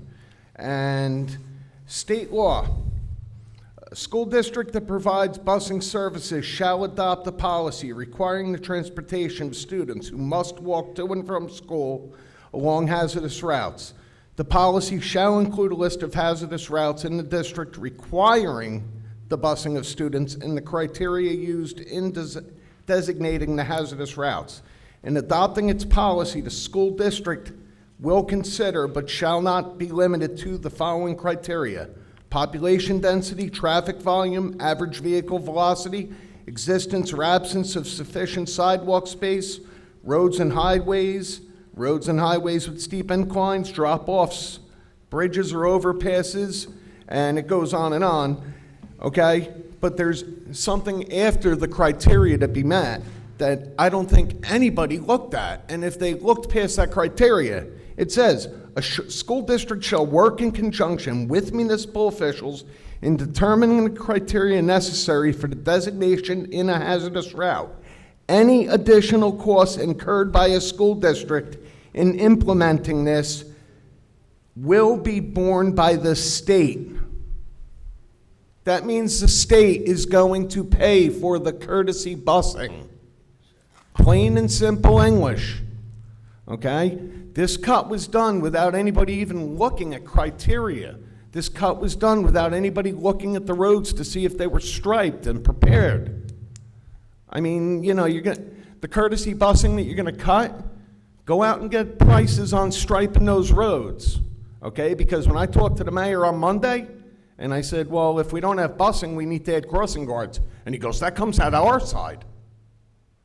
You know, so now you say it's not political, but the mayor doesn't want crossing guards on his budget, and the school board doesn't want courtesy busing on their budget, when in fact the state the state's supposed to give us money on other things. I don't know if we can go back. This came into law effective 2012, 2013. Okay, Benson and D'Angelo brought it in. It's official. I called Trenton. I made sure it was still in, and this bill is still in play. It has not been amended in any way. So we might be able to go back and get 6 years worth of courtesy busing funds and get the rest of it paid for that's been cut. You know, but I don't think cutting a few buses is worth the life of a child. And I don't know if anybody here has ever seen Spotswood Englishtown Road at 8 a.m. when kids are walking the woodland. Nobody's doing 35. A kid gets hit by a car doing 45 miles an hour, and all you're gonna see is splatter. And I'm not trying to use the scare tactic. I'm just being real as can be, you know? And I'm kind of disappointed that nobody looked into the criteria that needed to be set. Nobody looked in, and nobody came prepared. You know, I did a 5-minute Google search and I came up with it, you know? But, so, like I said to Mr. Gorski, I hope we can recover that money and, you know, get the money for the courtesy busing because it's right in there in the law. And I forwarded the link to Mr. Gorski to his email. If anybody else wants it, I'll be more than happy to forward it to you as well. Thanks. Madam? Yes, Mr. Gorski. May I address Mr. Meany's comments? I certainly welcome the link and our communication before. I really appreciate when any members of the public want to make a suggestion of anything impacting finances. I'm going to speak with our transportation director. It's been a number of years since I looked at this topic, but I think the hang-up here is what the state determines and defines as a hazardous route, as you began your comments. A hazardous route is quite different than courtesy busing. A hazardous route has to meet a high threshold by the state. We do have hazardous routes here in the district. We do have a policy on hazardous routes. I'm going to look at it forward so I'm more familiar with the actual requirements, and I'm going to reach out to you if it's okay so we can reconcile on this issue. Yeah, you have my email, but they do designate hazardous route as lack of adequate pedestrian walkways. And from the most north end of Monroe, which is Erickson, okay, every side road, and there's about 10 to 12 side roads that run east to west, north to south, between Spotswood Englishtown Road and Monmouth, which runs parallel but slightly diagonal, okay? The first sidewalk you see on the side road is First Avenue. So this impacts over 350 homes and possibly 700 students, let's say 2 houses to a home. Okay, You we will check it out. Thanks. Well, I hope so. Thank you. Good evening, everybody. Patrick Comey, I'm a teacher here at the high school, coming as a member of the World Language Department on behalf of my entire department at the high school. We had a meeting today and they asked me to come and speak to you all tonight.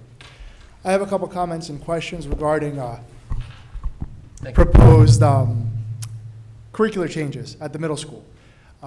It is being pushed through that we're going to institute a civics curriculum for 1 semester in 7th grade, which will eliminate 1 semester of world language instruction at the 7th grade. That would force some of our students to take world language for the first semester of 7th grade, then go to civics. For the other half of the grade, it would be switched. And then they would go to 8th grade to continue on with their study of the same language. That is going to have such a huge negative impact at the high school, and I do not feel that adequate consideration was given to that. Students are placed after 8th grade if they continue on in the same language of study.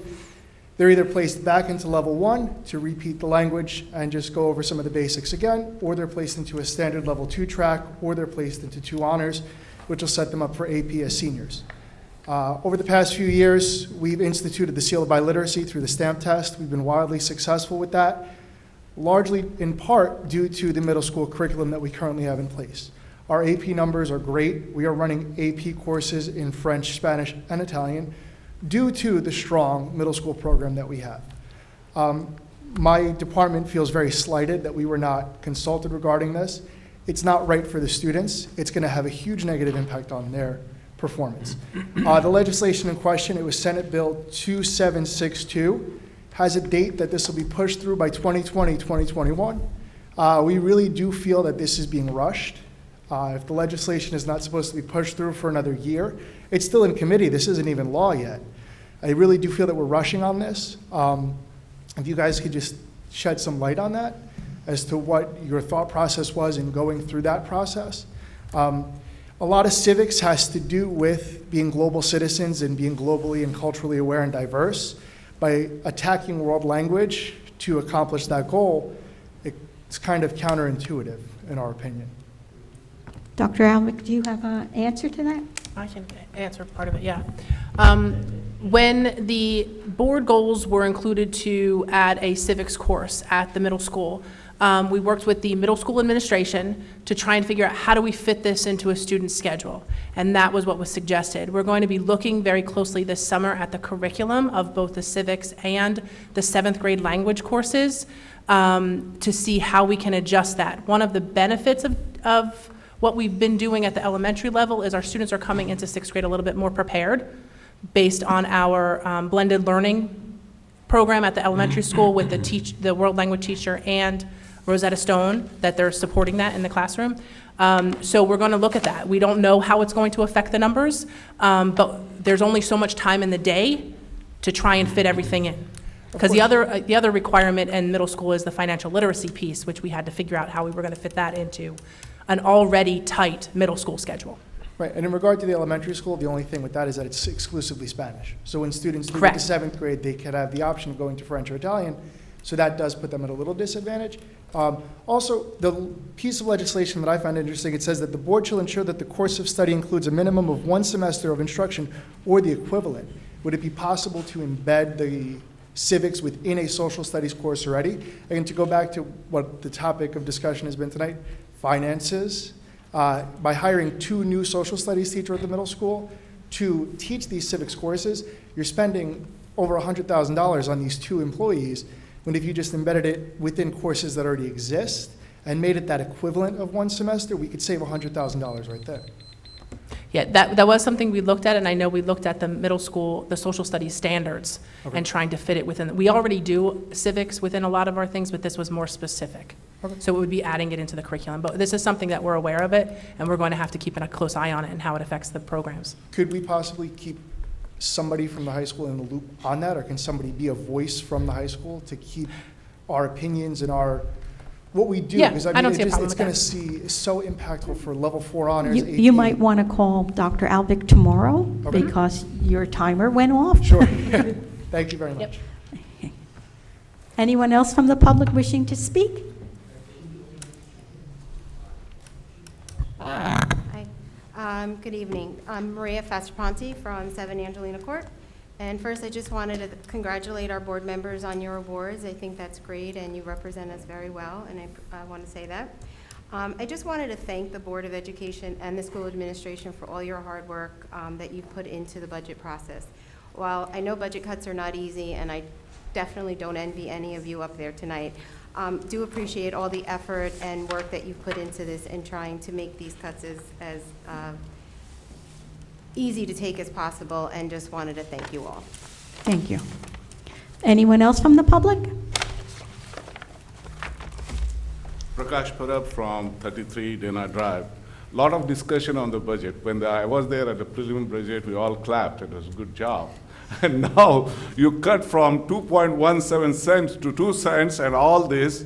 I don't think we need it. Just give back that 2.1 cents. 0.17 is not going to make much difference. Keep everyone happy and let's move on.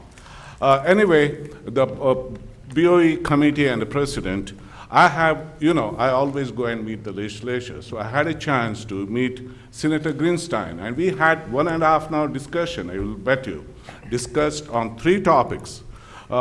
We discussed on impact fees, on builders towards school, funding for special education, and our current formula, and lastly, affordable housing.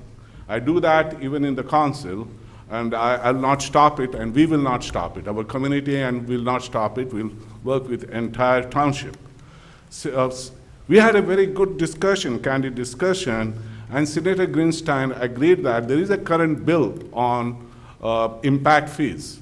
And impact fees is legal in more than 25 states in United States. So it is not, don't talk about legal and illegal. If it is not in the bill, don't say it is illegal. There are several things which are legal, okay? So please don't say it. So it is good news that she's going to write a bill. She'll promote a bill. Now it is our duty in bipartisan way, support the bill, lobby the bill at Trenton, because it is, builders have big lobby there, so we have to beat it. So we, the citizens, BOE, council, everyone should lobby for that bill. And we spoke about also funding. Senator Greenstein also agreed that for our special education is not adequately funded with the current formula. So Senator Greenstein will encourage Senate President, who has come with this proposal, Swenny, to establish a special education commission to look into the issue and have a NJ bill on special education by end of this year. So these two bills we should lobby and we should support. If we have, let us read the bills. If there are any deficiencies, let us meet Greenstein and update the bill. Not sit here and say she's lying, she will not do anything. Come on, we'll put her on the spot and we will support her. That's the way positively we should work at.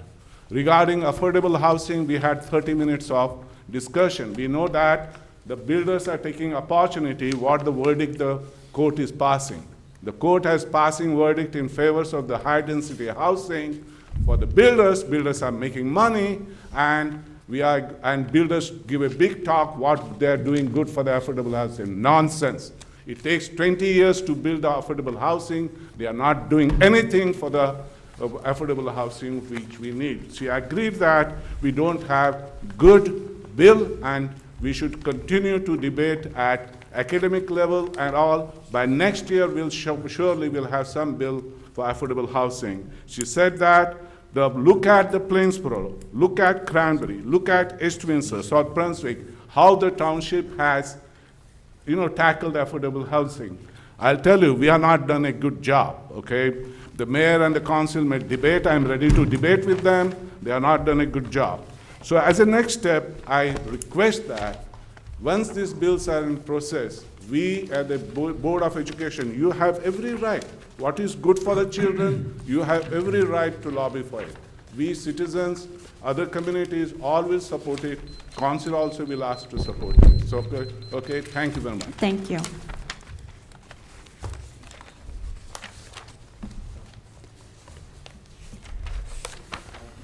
Good evening, George Gunkelman, 5 Kelly Court, Monroe. In the presentation discussion about the ad hoc committee, it seemed to be that the focus was to get people who were not previously involved. I'm not real sure that that makes much sense. Having no previous experience is not the qualification for many things in this life, and I would think it's probably not the best qualifications for being on a committee that's going to recommend how we go forward as a community.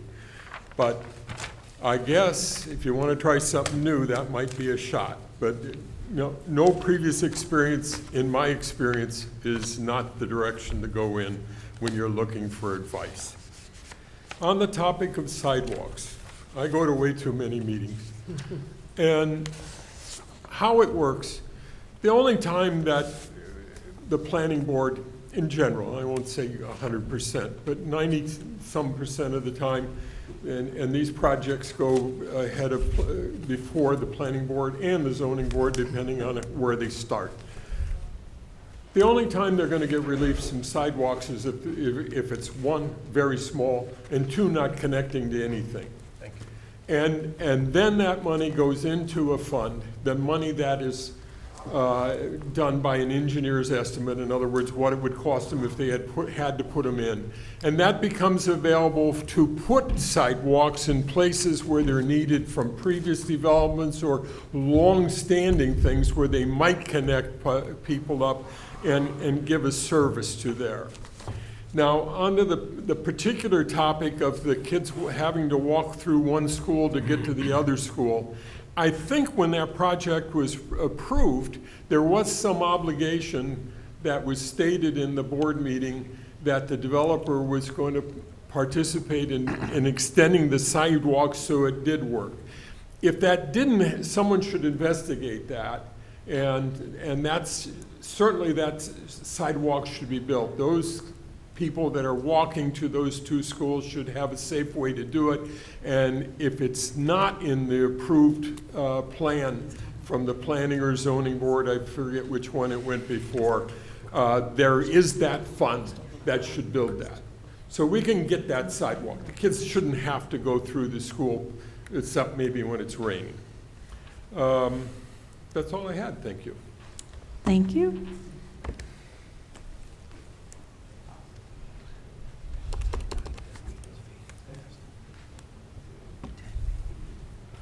Good evening, Doug Poy, 4 Tamarack Road. I'd like to applaud Dr. Alvich for her description of the professional development program that we have here in Monroe. It sounds like a very outstanding program to help novice teachers as well as our veteran teachers. And I'm sure that it is comparable, if not better, than programs in other districts. So congratulations on that. Last week at your meeting, when you adopted your final budget, I did applaud your attempt to reduce the property taxes that are needed to support the schools. But I got home and I did a little calculation. And your reduction for my home, for what it's assessed at, your reduction ends up being less than 50 cents a month for me. You can't even buy a cup of coffee or a donut for that kind of money. And I looked at what we are sacrificing with such a small cut, particularly the after-school busing. I'm not talking about the courtesy busing, because I think courtesy busing should have been examined some years ago here in Monroe, particularly over at the Oak Tree area. But when we cut after-school busing, we have an impact on the students who have either a single parent or who both parents work, and therefore they have no way that they could stay after school easily to participate in the clubs, to get extra help after school.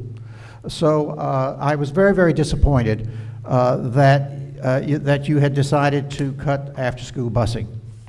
The other impact was the reduction in new staffing. I think there was going to be a new teacher for the Oak Tree School, 2 teachers for the middle school. Both of those schools are the schools that are most heavily impacted with new growth year after year. So it seems to me that if you're going to do that, then we're going to be shoving more kids into classrooms that are probably already crowded. I was just disappointed in that. So I don't have any questions for you. I'm just sharing my concerns and thoughts in terms of the discussion that you had last week and in terms of that final budget adoption. Thank you. Thank you. Is there anyone else from the public? Okay, seeing no one, we will close the public forum and go to the closed session resolution.